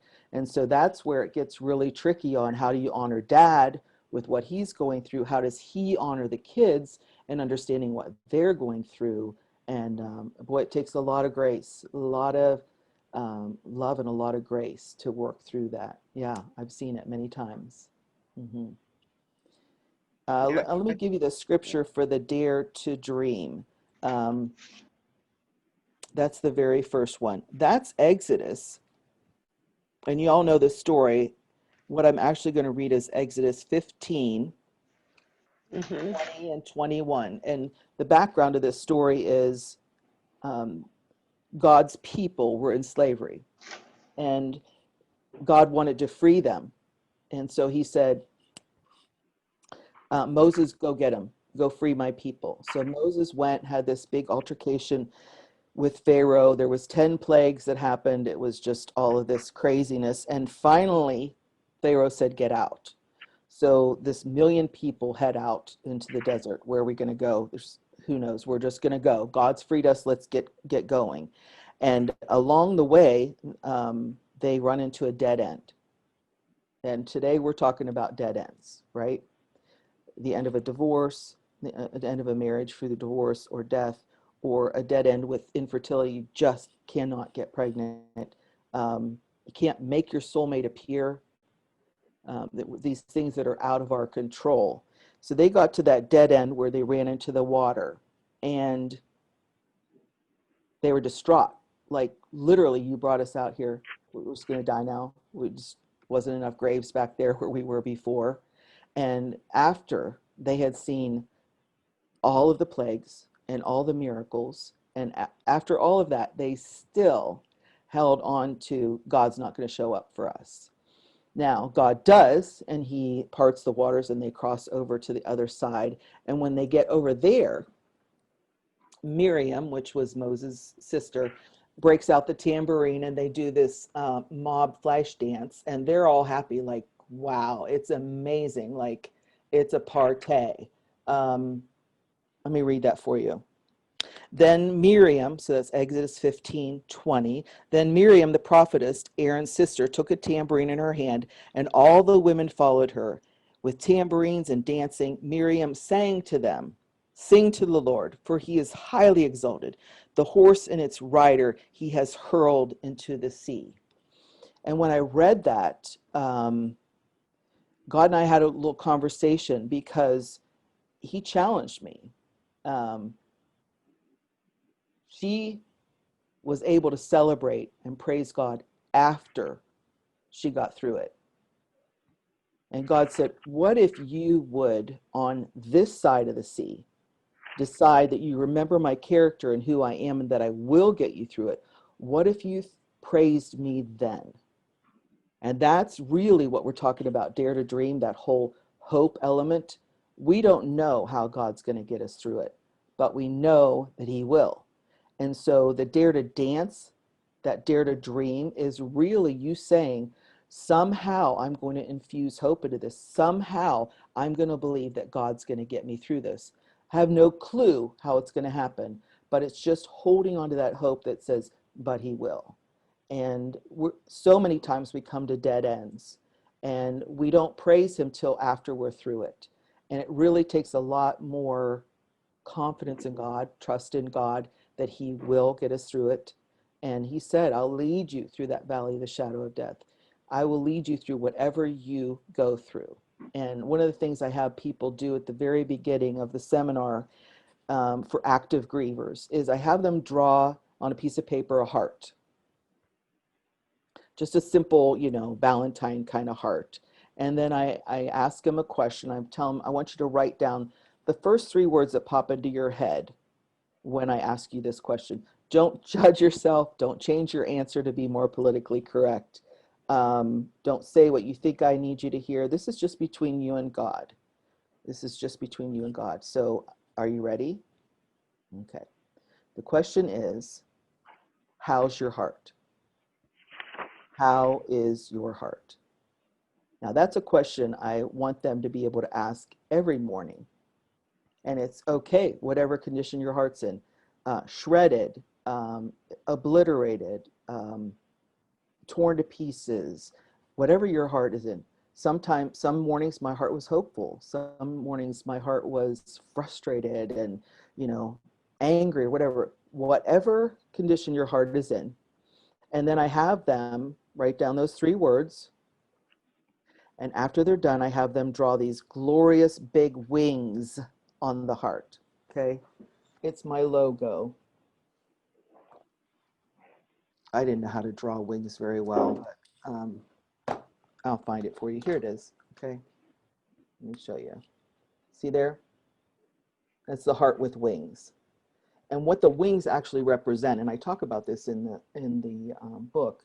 So, I'm telling you it's a very practical book, but it's spiritual, because I talk to them about we do not have the ability to rise above what we're going through. We don't. But the wings represent the Holy Spirit, and the Holy Spirit does have the ability to help us rise above. So whatever condition your heart is in that morning, doesn't matter, because whatever condition it is, God will help you rise above it each and every morning. His mercies are new every morning. So being able to say, I'm not at a dead end. It feels like a dead end, but I'm counting on God's going to get me through it, is very powerful. And so in the morning before they get out of bed, I tell them, make your hand into a fist.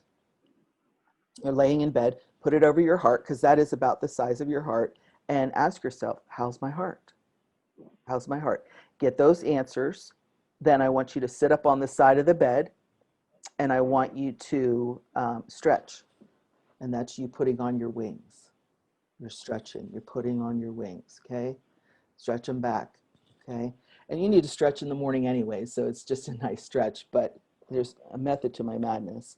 And then the third thing I ask them to do is to grab their left elbow and their right elbow. So your right hand is grabbing the one and the other, and just hold that for 20 seconds. And what that does is it centers you for the day, it lowers your blood pressure, and it helps you know you're giving yourself the first hug of the day, that you're going to be surrounded by love. You will be able to get through this day. It's very powerful.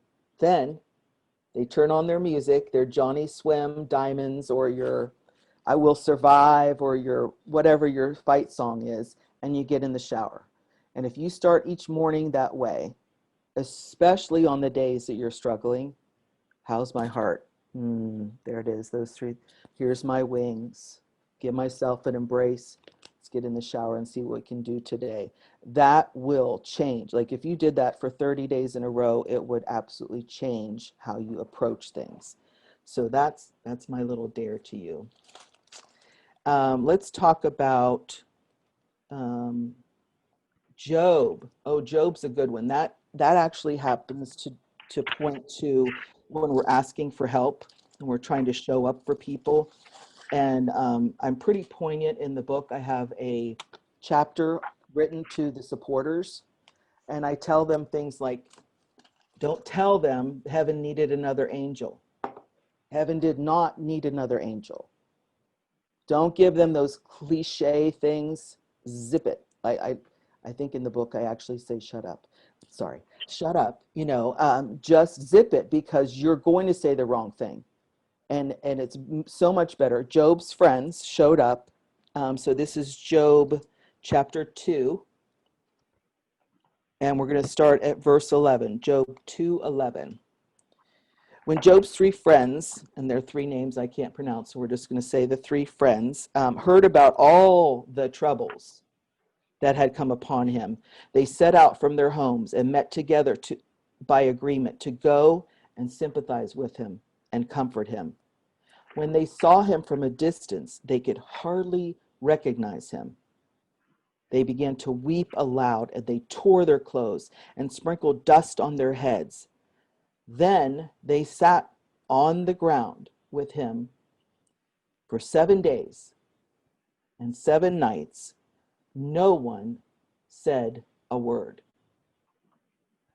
No one said a word because they saw how great his suffering was.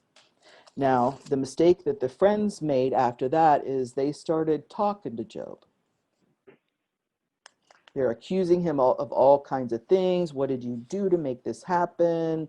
I mean, ruthless. And that's why I tell the supporters, don't just show up. Just show up and be sad with them and hold their hand.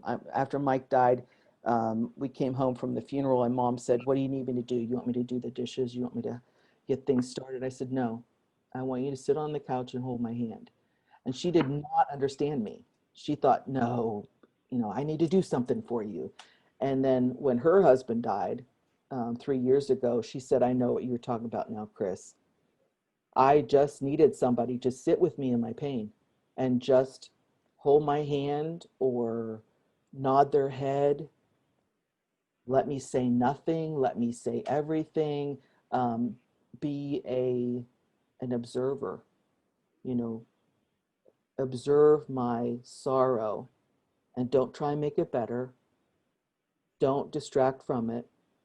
Just observe it and weep with those who weep, mourn with those who mourn, right?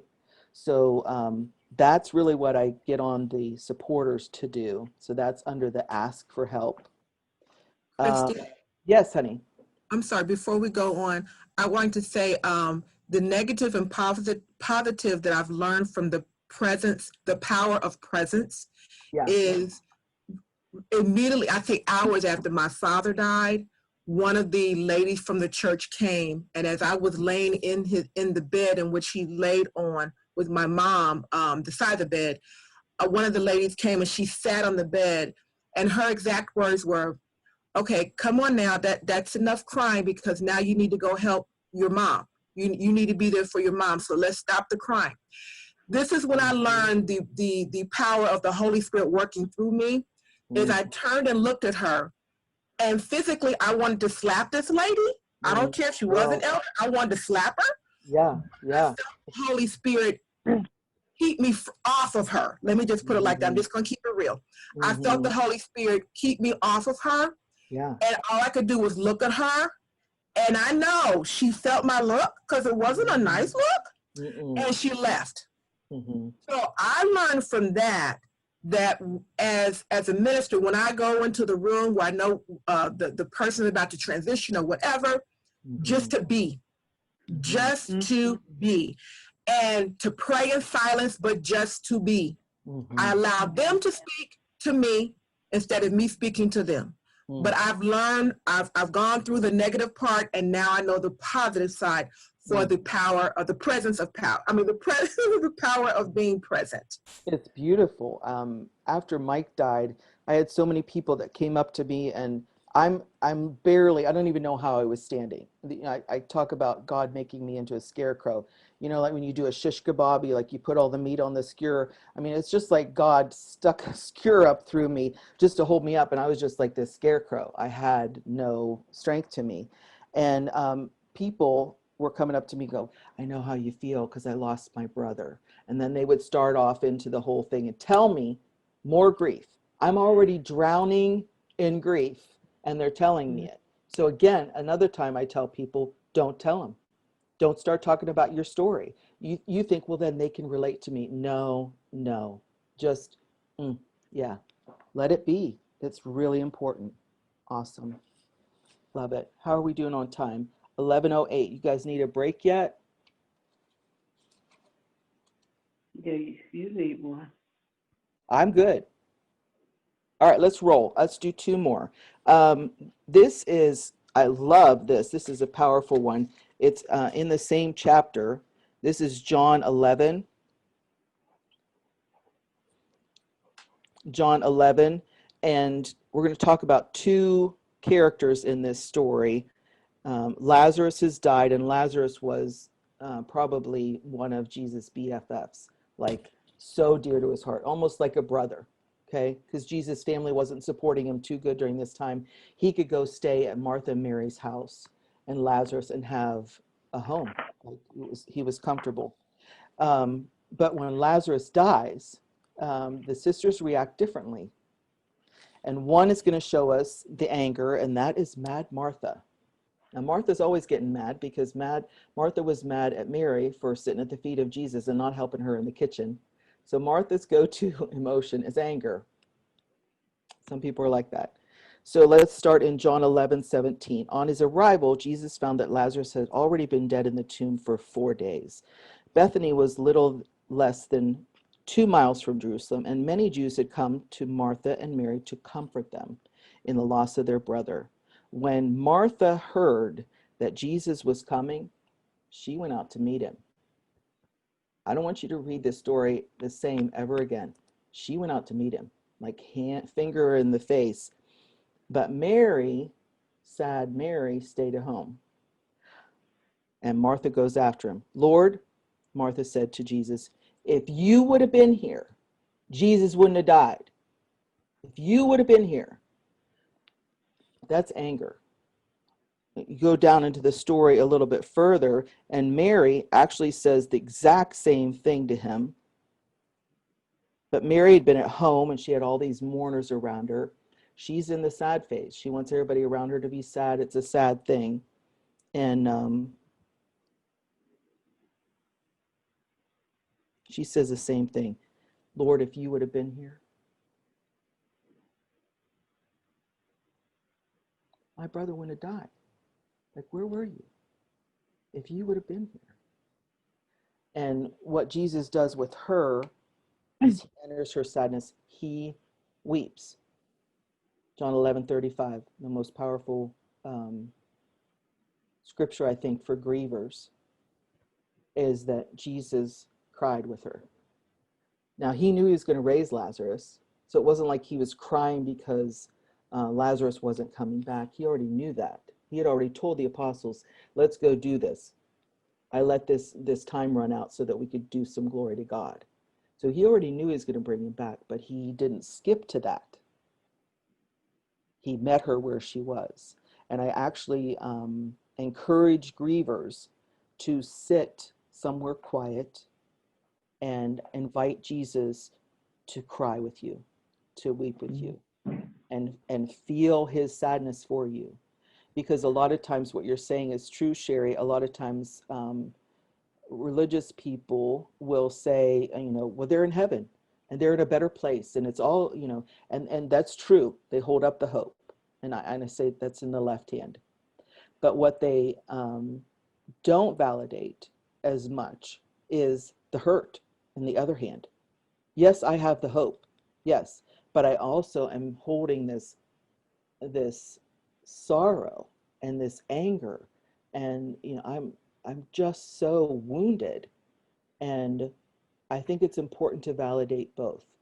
And then when you bring the two together, I literally have them bring the two together, bring your hurt and the hope, and that's when healing starts to happen. You can't just point to the hope, and you can't just stay down in the sorrow. And what is this? This is praying. And you bring the two together, and that's when the healing starts happening. It's very powerful. So yeah, typically in a family, you're going to have a mad Martha and a sad Mary. It's just going to happen. And Jesus deals with them both in different ways. And then 2 Corinthians is kind of the overall verse that why I wrote the book. 2 Corinthians 1, 3 through 4. 2 Corinthians 1, 3 through 4. Praise be to the God and Father of our Lord Jesus Christ, the Father of compassion and the God of all comfort, who comforts us, right? He comforts us in all our troubles, so that we can comfort those in any trouble with the comfort we ourselves have received from God. That's why I asked you to think about this through the filter of your own heart first. Because if you are comforted by God and you get this, you will naturally share this with other people. And that's glory to God. That gives glory to God when we're able to do that, because none of us can do this without God. And then the scripture that I use for the moving on is where we're really talking about you can grieve and you can hurt, because John 3:16, and we all know it, it's at every football game. For God so loved the world that he gave his one and only son. Do you realize that God grieved? God lost his son. God watched his son be murdered. God grieves. He understands it. For God so loved the world that he gave his one and only son. I wouldn't give my son or daughter for anybody. I'm sorry. I wouldn't. It wouldn't be anybody that would be worth it. That whosoever believes in him shall not perish, but have what? Eternal life. Eternal life. We are able to move on after death, after divorce, after disappointment, after disease, after dysfunction. We're able to move on because there is life after. And I really stress that to people that are grieving through death. You know, lots of times we're talking about the person that died is in a life after. They're in eternal life. And I believe there's life after for the griever too. On earth, there's a life after. You can go on.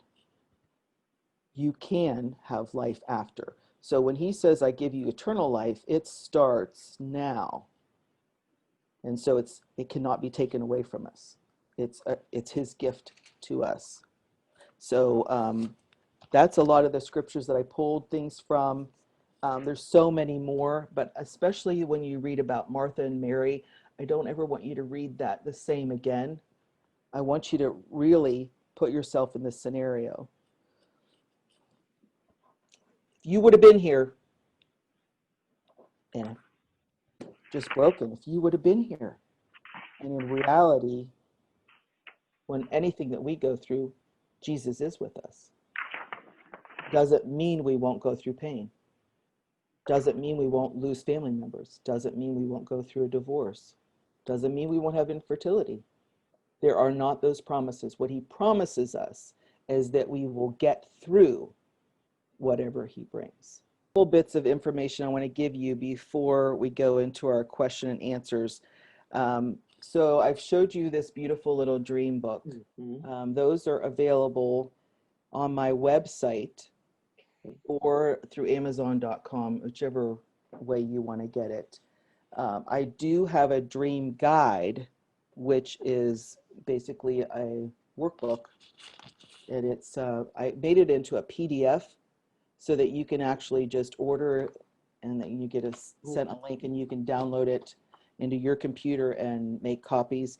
The nice thing about that is it's great for either way. If you want to use it for personal reflection, you know, this is just your personal journey you want to go through. There are 41 pages of beautifully handcrafted questions that help you process your own pain.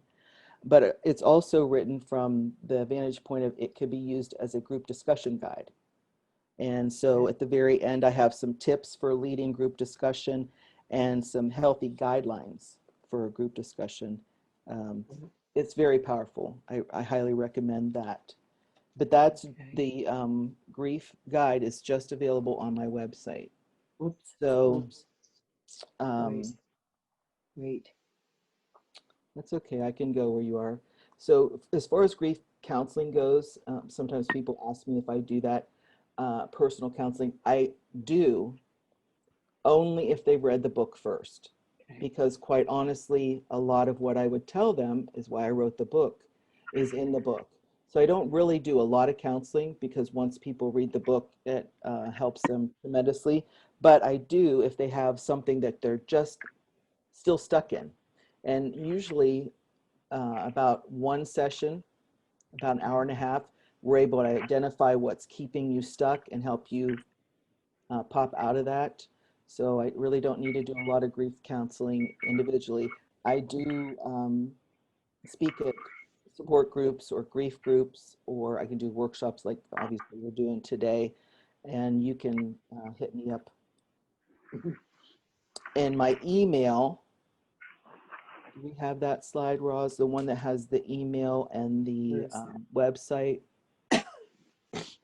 Yeah, I'm sorry. Hold on.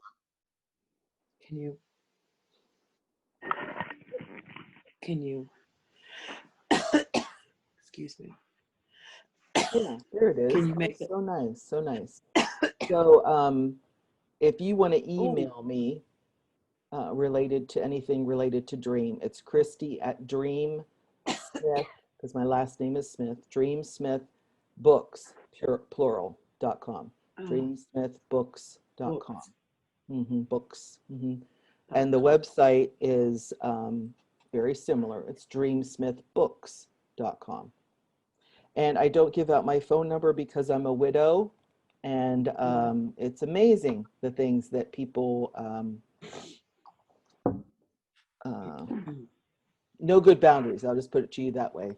So if you're my friend, you have my phone number. If not, then you just send me an email and we'll work it out. Okay.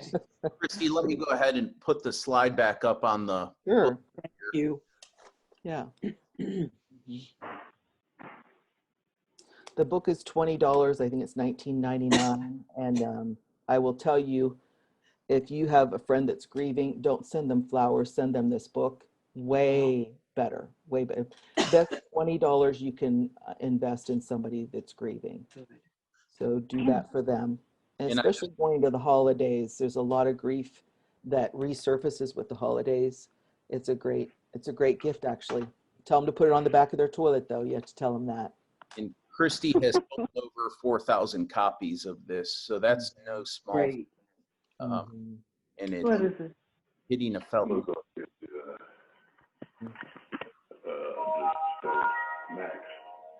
So let's go right into the questions here in a second. One of the things that I don't say a lot about in the book, but I wanted to give you a tidbit of it. Sometimes when you're dealing with death, especially if it's been something that's been prolonged, you see somebody diminish, you see them in states, like I saw Mike on the driveway. That was very traumatic. Let's be honest, it's traumatic to witness some of these things.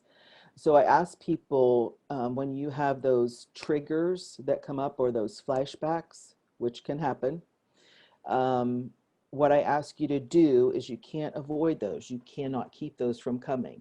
But when they do come, what I want you to do is put something alongside of it. So for instance, I'll walk you through mine.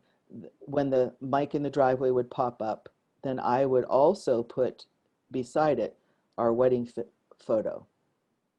And then the next time it popped up, I did, there's the driveway, there's the wedding photo, there's him with the girls fishing out back. And I just kept adding to that.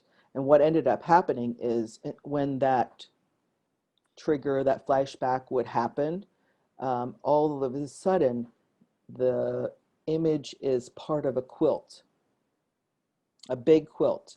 And so I have all of these photos, mental photos. Now, it doesn't take away the driveway. That's a reality. But it also, but instead, it gives some softness to it. It layers with all of the other things, because what can happen when we're grieving is we can be hyper-focused on one element and not be able to step back and see the full picture. And so I just tell people, make a quilt, a photo quilt in your mind, and that'll help with the triggers. And then that's it. That's it. We have some questions. So I prefer if you have questions that are something that would be beneficial to the whole group and not as personal, although you can, if there's a personal element to it. Roz, do you have any good questions there? Yeah, I'm scrolling through, and if you wrote something before, go ahead and put it in the chat again, if you don't mind, just so I make sure we hit everybody's questions? Mm-hmm. Kristi, Yes. if we got your book off of Amazon, and I noticed on the slide that Dr. Ross put up, there's a PDF. Mm-hmm. So how do we get access to the PDF? Because I'm on the website now, but I don't see the PDF. I see the guide. That's it. That's the PDF? That when you order that, then it comes to you as a PDF. Yep. Okay. You're right. Okay. You're right where you need to be. Mm-hmm. Okay, thank you. Is it more beneficial for us to go to your website and order off your website versus Amazon? Is it benefit you more?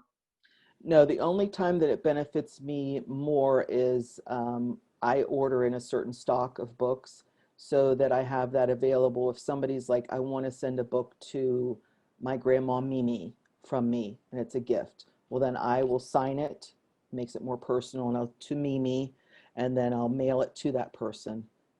That's the only time that I think it makes a big difference. But yeah, if you order it, if you're going to order a quantity, let me pause there. If you're going to order a quantity, do not order on Amazon. Email me, because you're going to pay like the shipping and handling every time, like $5.95, $5.95. No, just get it to me. I'll order them, and then you could pay me directly, and I'll ship them to you.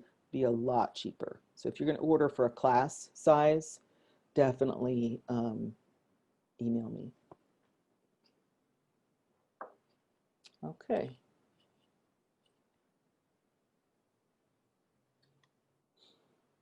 Callie, I know you had one earlier. Yeah, I just asked, how did you handle grieving, Kristi, while also continuing to parent kids?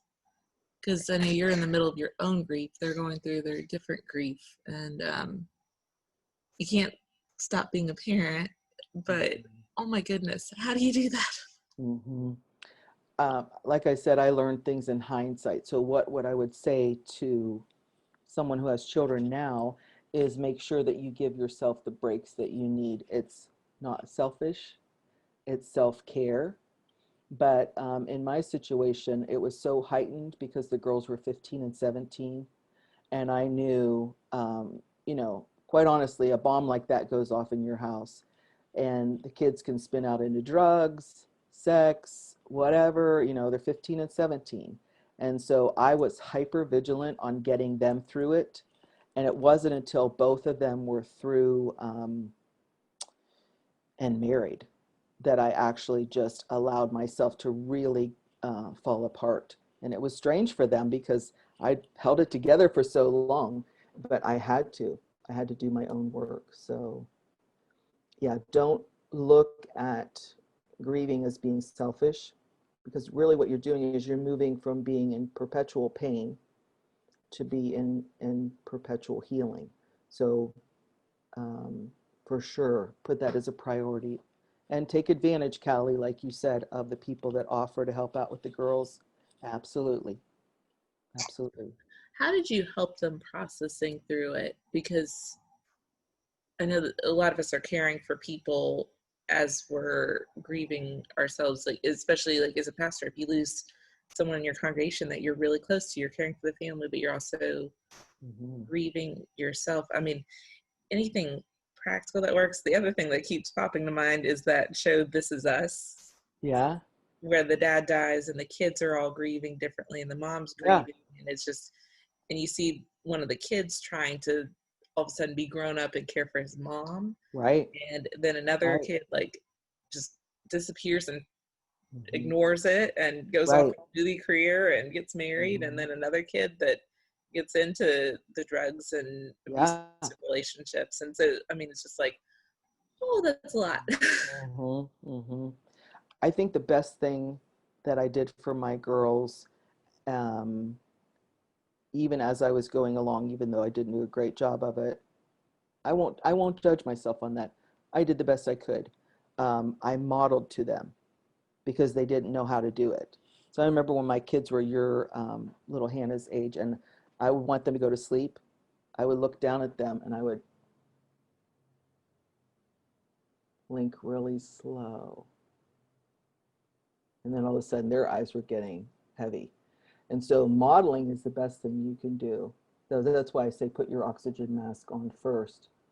And I did to a certain degree, but then I did allow myself to just kind of fall apart later. Did I answer that question? Modeling. Modeling is what I would say. Mm-hmm. We have another great question. Sure. How do you approach the non-believer with the dream approach to grief counseling? Or, I mean, probably caregiving is a better term because what you do is not counseling, but more care. Right. How do you approach the non-believer with the dream approach? I give them the book and I tell them this is written by a Christian and you might not believe everything that she writes, but it's very practical and I know that you will get some good out of it. And then we let the Holy Spirit work, because I do talk about God in the book and the Holy Spirit and him leading us and him. It's woven throughout. So for a non-believer, I would absolutely give them the book. It's a perfect time. They're wrestling with the God questions anyways. So just say it's the same approach. You're still doing the same things, whether you're a believer or not. You're still removing the stinger. You're still embracing awkward. It's all still going to work. So yeah, I wrote it with that in mind. I read a book a number of years ago called Faith Sharing, and the author, Eddie Fox, laid out the level of receptivity somebody has to the gospel. And when people are going through significant trauma like that, grief and loss, they are hypersensitive in terms of acceptance toward God and the gospel because of those life situations that are taking place. It's true. A lot of times as maybe Christian caregivers and followers of Jesus, we hold back. We think, oh, we're going to come too heavy-handed, but it's interesting how God opens those doors. So I would just challenge you all, don't be timid when God opens those doors as you're caring for other people, but approach it with love, care, and with courage too. We got Dr. Black asked, what would you say to a pastor who lost her husband and mother-in-law within 3 months of each other? It's a family church and she's pastoring her own family. Amazingly, she eulogized both, but she's hurting. What would I say to her? And I'm not saying this just to promote my book, to promote book sales. I wouldn't say a lot. I would give her the book and let the Lord speak to her. Now, as far as what I would actually verbalize to her is, I'm so sorry. That has got to be so hard. I'm praying for you. And one of the things that I recommend for people to do is actually text them when you're praying for them. Because the Lord will put them on your heart for a reason. And then you just say, you know what? God just put you on my heart, and I'm going to pray right now for you. I want you to know I'm praying right now. And people will comment on, oh my goodness, that came at exactly the right time that I needed it. So I had this buddy system I created with people, and I highly recommend it, is if you're in a situation where you need prayer, just text the word pray, P-R-A-Y, to somebody. And they'll start praying, and it's immediately different. It just test me on it. Because the reality is, when we're carrying it by ourselves, it just is overwhelming. But you get somebody else that knows and feels you and starts praying for you, and then doesn't bombard you with a bunch of things, just says, I'm praying right now. That's really what people need. And I would add this as well. Yeah.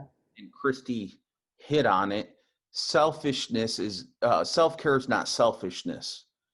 And as folks that maybe you work at a church, if you don't, that's fine too. If you work at a church though, a lot of times we think we have to not only carry our cross, but then carry everybody else's cross, and we don't want to show weakness in those terms. And I would tell that pastor, it's okay to take a break. It's okay to even take a sabbatical or hit pause. Because if you don't catch up and do the soul work then and there and get the healing you need, then all those feelings are going to catch up with you later. It's unresolved hurt that will catch up with you down the road. So whether that's a death, whether you've gone through a divorce like myself, and if you don't deal with that trauma, what will happen when you get into another relationship? Those, you know, those hurtful past memories will rear their ugly head. Or when you're ministering to somebody else, Right. practice transference, or it affects what you say to other people. So It does. Pastor Roz, that moment that you said that took me to where Jesus went off by himself. Right. In the garden, he just went off by himself. That was the humanness of Jesus, where he by himself because what he was about to go into. And that is always such a strong example for me. Okay, to get away by yourself, to deal with these emotions right now because hurt people will hurt people. And if I don't come to the place where I'm centering myself by the presence of the Holy Spirit, then I know Sherry will rise up instead of Christ inside of me rising up. I always use that example of Jesus getting away because we're always on that side where Jesus is so divine. He says, but he was also part human as well. So always remember that as well. Pastor, So good. you know, and Pastor Roz knows my situation. When my husband passed away, we had a son that was in the throes of addiction. And I can say, praise God, he is in recovery and has been for quite a while. But I was told by my Christian grief counselor that grief is something that cannot be skipped. You have to go through it. So putting it off was not helping me. I was putting it off trying to help my son. Sure, I did it too. There for him. So I feel like I'm so far behind in the grieving process, and listening to all of you today has helped me understand that I truly have more journey to go in my grieving recovery process of losing Mike because of that. And so the reason I share that with you is because this minister, she has to go through this grief process, and just like Pastor Ross said, if she takes a sabbatical, but she needs to take care of herself first before she can grow to go on to take care of others. So I'm here to tell you I did it backwards, and I wouldn't wish it on anyone. Other than the fact that my son's in recovery. Yes. Praise the Lord for that. Yes.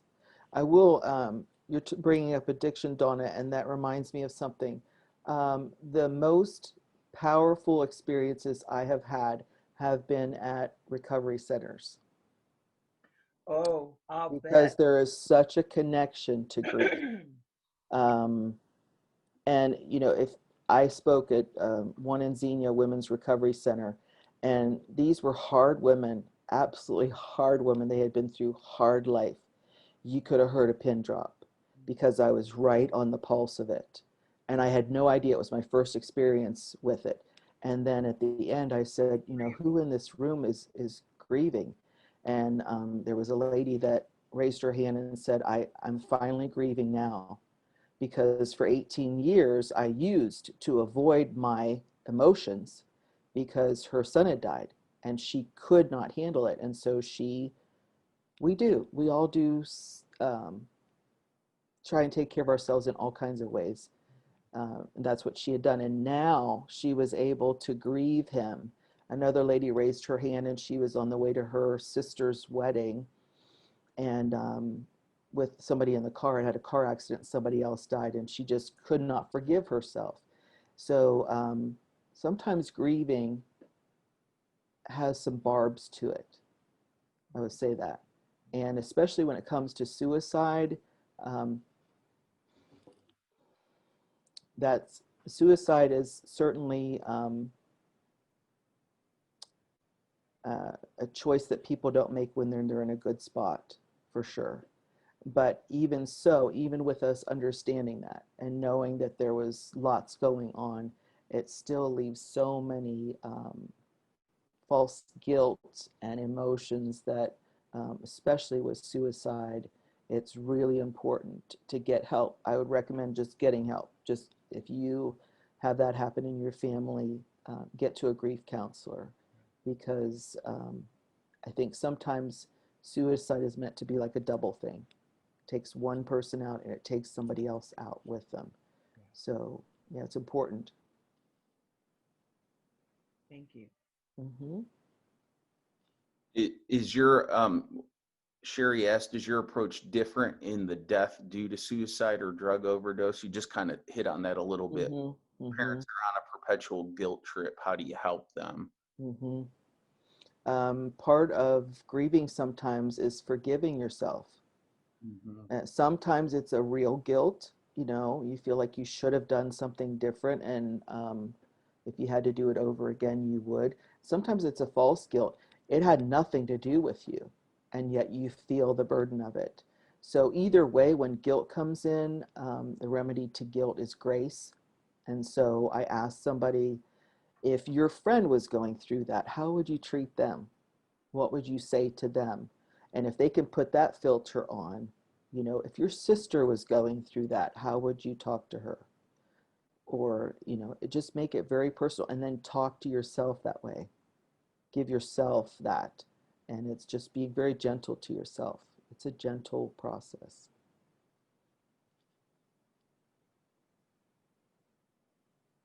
What other questions? I think Pat's trying to talk to us. Pat, if you want to unmute, honey.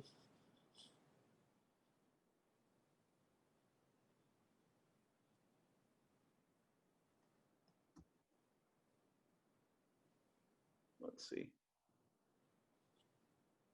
We can't hear you yet, honey. Yeah, you're muted. Do you know how to unmute? I the can't. microphone? Oh, there it is. There she is. Yay. Okay. Good job, Pat. Okay. Okay. Want to know, oh, no, I'm muted again. Sorry. No, we hear you. No, you're, oh, Nope. Nope. Now you're muted.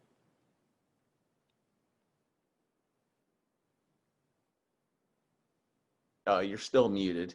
You have to unmute, honey. You're muted now. There you go. Now we can hear you. Go ahead. Go Okay. ahead. Okay. It's about present day COVID-19. Right. Right. You cannot go and visit people. You cannot use the touch with people that you're sitting at their bedside. What do we do? What kind of things can we do now? I'm glad that you brought that up, Pat. The hardest funeral I've ever done was a COVID-19 funeral, because the family was not able to come in from all their different directions, gather at the house, spend a day or two, then come to a visitation, get lots of hugs, and then have a funeral. It went right from everybody coming from their different spots, whoever could come in, and then we just went right to the service. And at the end of the service, I literally said to them, I feel inadequate to address the amount of sorrow I feel in this room. Please stay connected to each other and help each other grieve. And it is wicked, honey. You're right. It is wicked. It's people can't visit their loved ones now. They'll let me into hospice, but even hospitals a lot of times don't let you in. Nursing homes. So I would say that's in the category of a double grief. You're grieving something on top of something. I would say this. I just completed a book manuscript. It'd be released in January because of the pandemic. Oh yeah. And they're fast tracking it because the book is called Fresh Expressions in a Digital Age. However, a chapter that I worked on was entitled Going Old School in a New School World. And the emphasis and the key more than ever now is pastoral care. I'm more apostolic, and my strong suit is not care, which is so important to develop a team and thinking of ways to reach your folk. And so what we've done is, and it doesn't cost money, it just costs time. Yeah. Right? Writing letters. People are not used to getting snail mail anymore. Picking up the phone and calling people. Care packages, drive-by parade kind of deals where we even for Palm Sunday, and Donna remembers this, we sent out palm crosses because that was a familiar thing that people would know around Easter time, that they may not be able to come to worship, but they had that. So the way to get bigger is by getting smaller. And so having this circle of care, and Kristi's done a wonderful job with this in her context, but it's doing the little things we used to do 30, 40, 50 years ago and bring those back today. So and good. Great as technology is, hey, we're all gathered from all these different states and places. Yeah. There's nothing like a physical representation, even if it can't be a physical touch. It could be still a tangible touch through those calls, those gifts, those letters, those cards, whatever. So I think with COVID, that's going to be more important. And moving forward, knowing that at least 20% of people aren't going to return back to church. And if you're like me, you realize that your systems are going to be more important than ever before. Having updated call lists, all those things that maybe we kind of neglect. If you're me, you neglect them because you're not maybe administrative, but those are so crucial today. But we all can practice it. You don't have to be a pastor to do that. You don't have to be ordained. You don't have to have a seminary degree. If you have extra time, what does it look like to make one call a day or 2 calls a week or 1 card or 1 note? In quarantine, and Callie can attest to this, when we were on lockdown, she was pregnant. We were both working full time, and we had 2 toddlers at home, ages 2 and 3, and it was hectic. However, as I was writing those cards, guess what I got the girls to do to keep them busy as well? They got to color on the cards. Wow. And I didn't know what that was, what they were coloring, but I just dropped a note. Hey, Lily and Gabriella send their love too. And it meant the world to individuals. And I would just do a few a day, but don't get so overwhelmed that you don't do anything. Think big and start small and build a team. Yeah, I'm going to piggyback on that, especially if you're pastors and you're over a congregation. The best thing you can do is I created a care system, and I had several of our staff members that Brian put with me, and they were the care coaches. And they were going to coach people in how to care for other people. So I had asked each of my care coaches, I coached them. Then I asked them to coach 10 champions on just how to make a phone call, how to send a card. And then we had each of those people touching 10 people. So from me, just, 4 layers down, we had 700 people being contacted. Now, at the beginning of COVID, we asked them to call every week because we didn't know. Are people going to die? Are people going to run out of food? Are they going to be able to get their medications? I mean, we were in crisis mode. Once we got out of what I would consider crisis, we're still in a little bit of chaos. We said you can back it down to every 2 weeks. Or some people were like, I'm fine, don't call me. I'm good, don't call me. But there were people that they looked forward to that phone call. And coming back, people are crying and telling us those cards. I didn't know that my church loved me so much. And one of the things that we encourage them to do is, at its care coach or care champion, don't say Kristi loves you. Say your church family loves you. Your church family's praying for you. And then they picture, when I go visit somebody at the hospital or hospice, I say, there's 20 staff members behind me. I'm not here alone. We're all showing up to love on you and care for you. And I'm telling you, if we get nothing else out of COVID than that is a win. That's a win, that our people are coming back and feeling more cared for than they did when they showed up every week. And that's a miracle. And here's a caveat. My personal rule of thumb is I keep visits short and phone calls short. Mm-hmm. So, because you don't want to infringe on someone's time, and if you're trying to make several calls or whatnot, you don't have time to get into an hour conversation.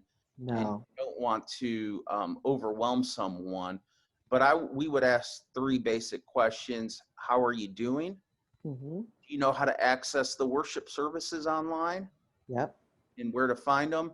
And how can we be praying for you? And Awesome. that's it. You don't need to belabor it. My rule of thumb when I've done hospital visits and all those things is I read scripture and pray, and I'm out there in less than 15 minutes. Yep. Because that's not my forte anyway. I don't like doing it, but I see the importance of it. And people don't want you there a long time anyway. Yeah. So just have that kind of sensitivity as you go about this. Yeah, and we refer to anybody, if they're calling somebody, they can tell that Betty's not doing good. Well, then they would let their coach know, and the coach would also put Betty on their list for that week. And if Betty wasn't doing better by next week, it came up to me. So we didn't let anybody carry too big of a burden. We let it be short and sweet, like you're saying, Roz. But we had those backup systems that, if you feel like you have to talk to somebody on the phone for an hour, you're not going to do it. Yep. You just won't make the calls. And here's a great thing too. I need to add this is with having those systems in place, we did a Google document. So Kristi can drop in notes after she's talked to Donna. Right. Here's what we prayed for Donna. Here's how she's doing. Yep. And so everybody could see those notes. So that way you're not blowing up the same person 10 times in one day, or they maybe not want to call. So don't, you've done one. So note taking, like I said, going old school in a new school world, note taking and doing those kinds of things. Yeah, because you don't want somebody to get overwhelmed, and you don't want somebody to be overlooked. We've just got like 1 minute more. Is there any final thoughts or questions? I'm just grateful for the gifts that were spoken online, spoken through all of this, through you, Kristi, God, for you, Pastor Roz, allowing, just placing all this together.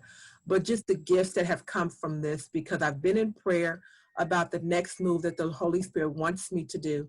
And I believe that I've heard it. So I'm going to go back in prayer. Wow. Sure? Yeah, sure. Wow. So I'm so geeked. I'm so, Mm. I just praise God for this time. Mhm. All of you all on the line. So thank you. Mhm. Thank you. Beautiful. Let's give it up for Kristi with some virtual claps. Go for God. Go for God. Yes, I was just the scarecrow. God did it. We want to thank you. Ronnie, go ahead, my friend. Chris, I just want to say thank you for this time on the webinar with the grieving, because my ministry before the pandemic was in the nursing home and sick and shut-ins. Okay. So actually, I guess one of the first things they started closing down was the nursing home, but I'm still able to reach out because I still deliver the our daily breads to the facilities, Yeah. to distribute them out to the patients. So they know you're still thinking of them. That's the Yes. key. Yes. Mhm. Okay. That's what I wanted to add. Thank you. Thank you, Ronnie. Hey, y'all, we're going to, as soon as this is done and I get it, we're recording. So I'm going to put it up on my YouTube channel, and I will do an email distribution. So I make sure everybody gets it. So if you missed something, if you came late, that's okay. You'll receive this. So we want to thank Kristi. I want to share with you another opportunity we have coming up through United Theological Center's Pulley Center. And we try to do different tastes for different people, right? To hit different needs. And one of the emerging needs is as people are going back to church, young families may not be able to get back as well. They may be staying home more. We're seeing that in our church.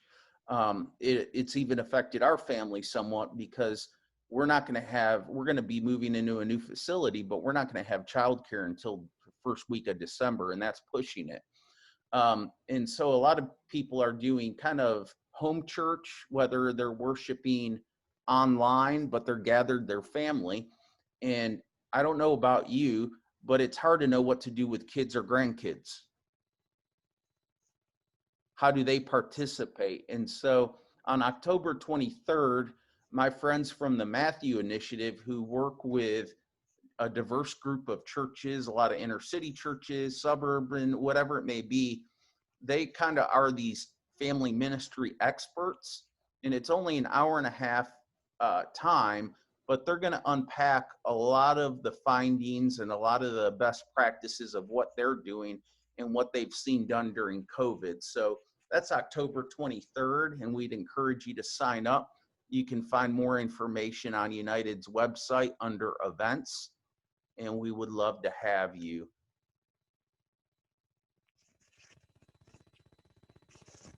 With that, Kristi, I'm going to ask you if you would just say a word of prayer for us to close out our time together. Absolutely. Father God, we're just so grateful that you are our Father and that you know what we're going through. And just like when we see our kids go through pain, you see us. You feel it as a father. You know intimately when we're hurting, when we're angry, when we're grieving. You feel it all. And yet you are our Heavenly Father, which means that you can infuse our situation with promise and possibility. There is nothing impossible without you. So you enable us, you empower us to face things that we never thought we could get through. And we trust you that you'll keep leading and that we'll be able to share this good news with other people, that we can comfort people with the ways that you have taken the time to comfort us. So we point it all back to you, Lord. All glory to you in the name of Jesus. Amen. Amen. Thank you all. Thank Amen. you for being here today. Thank you, everyone. Thank you.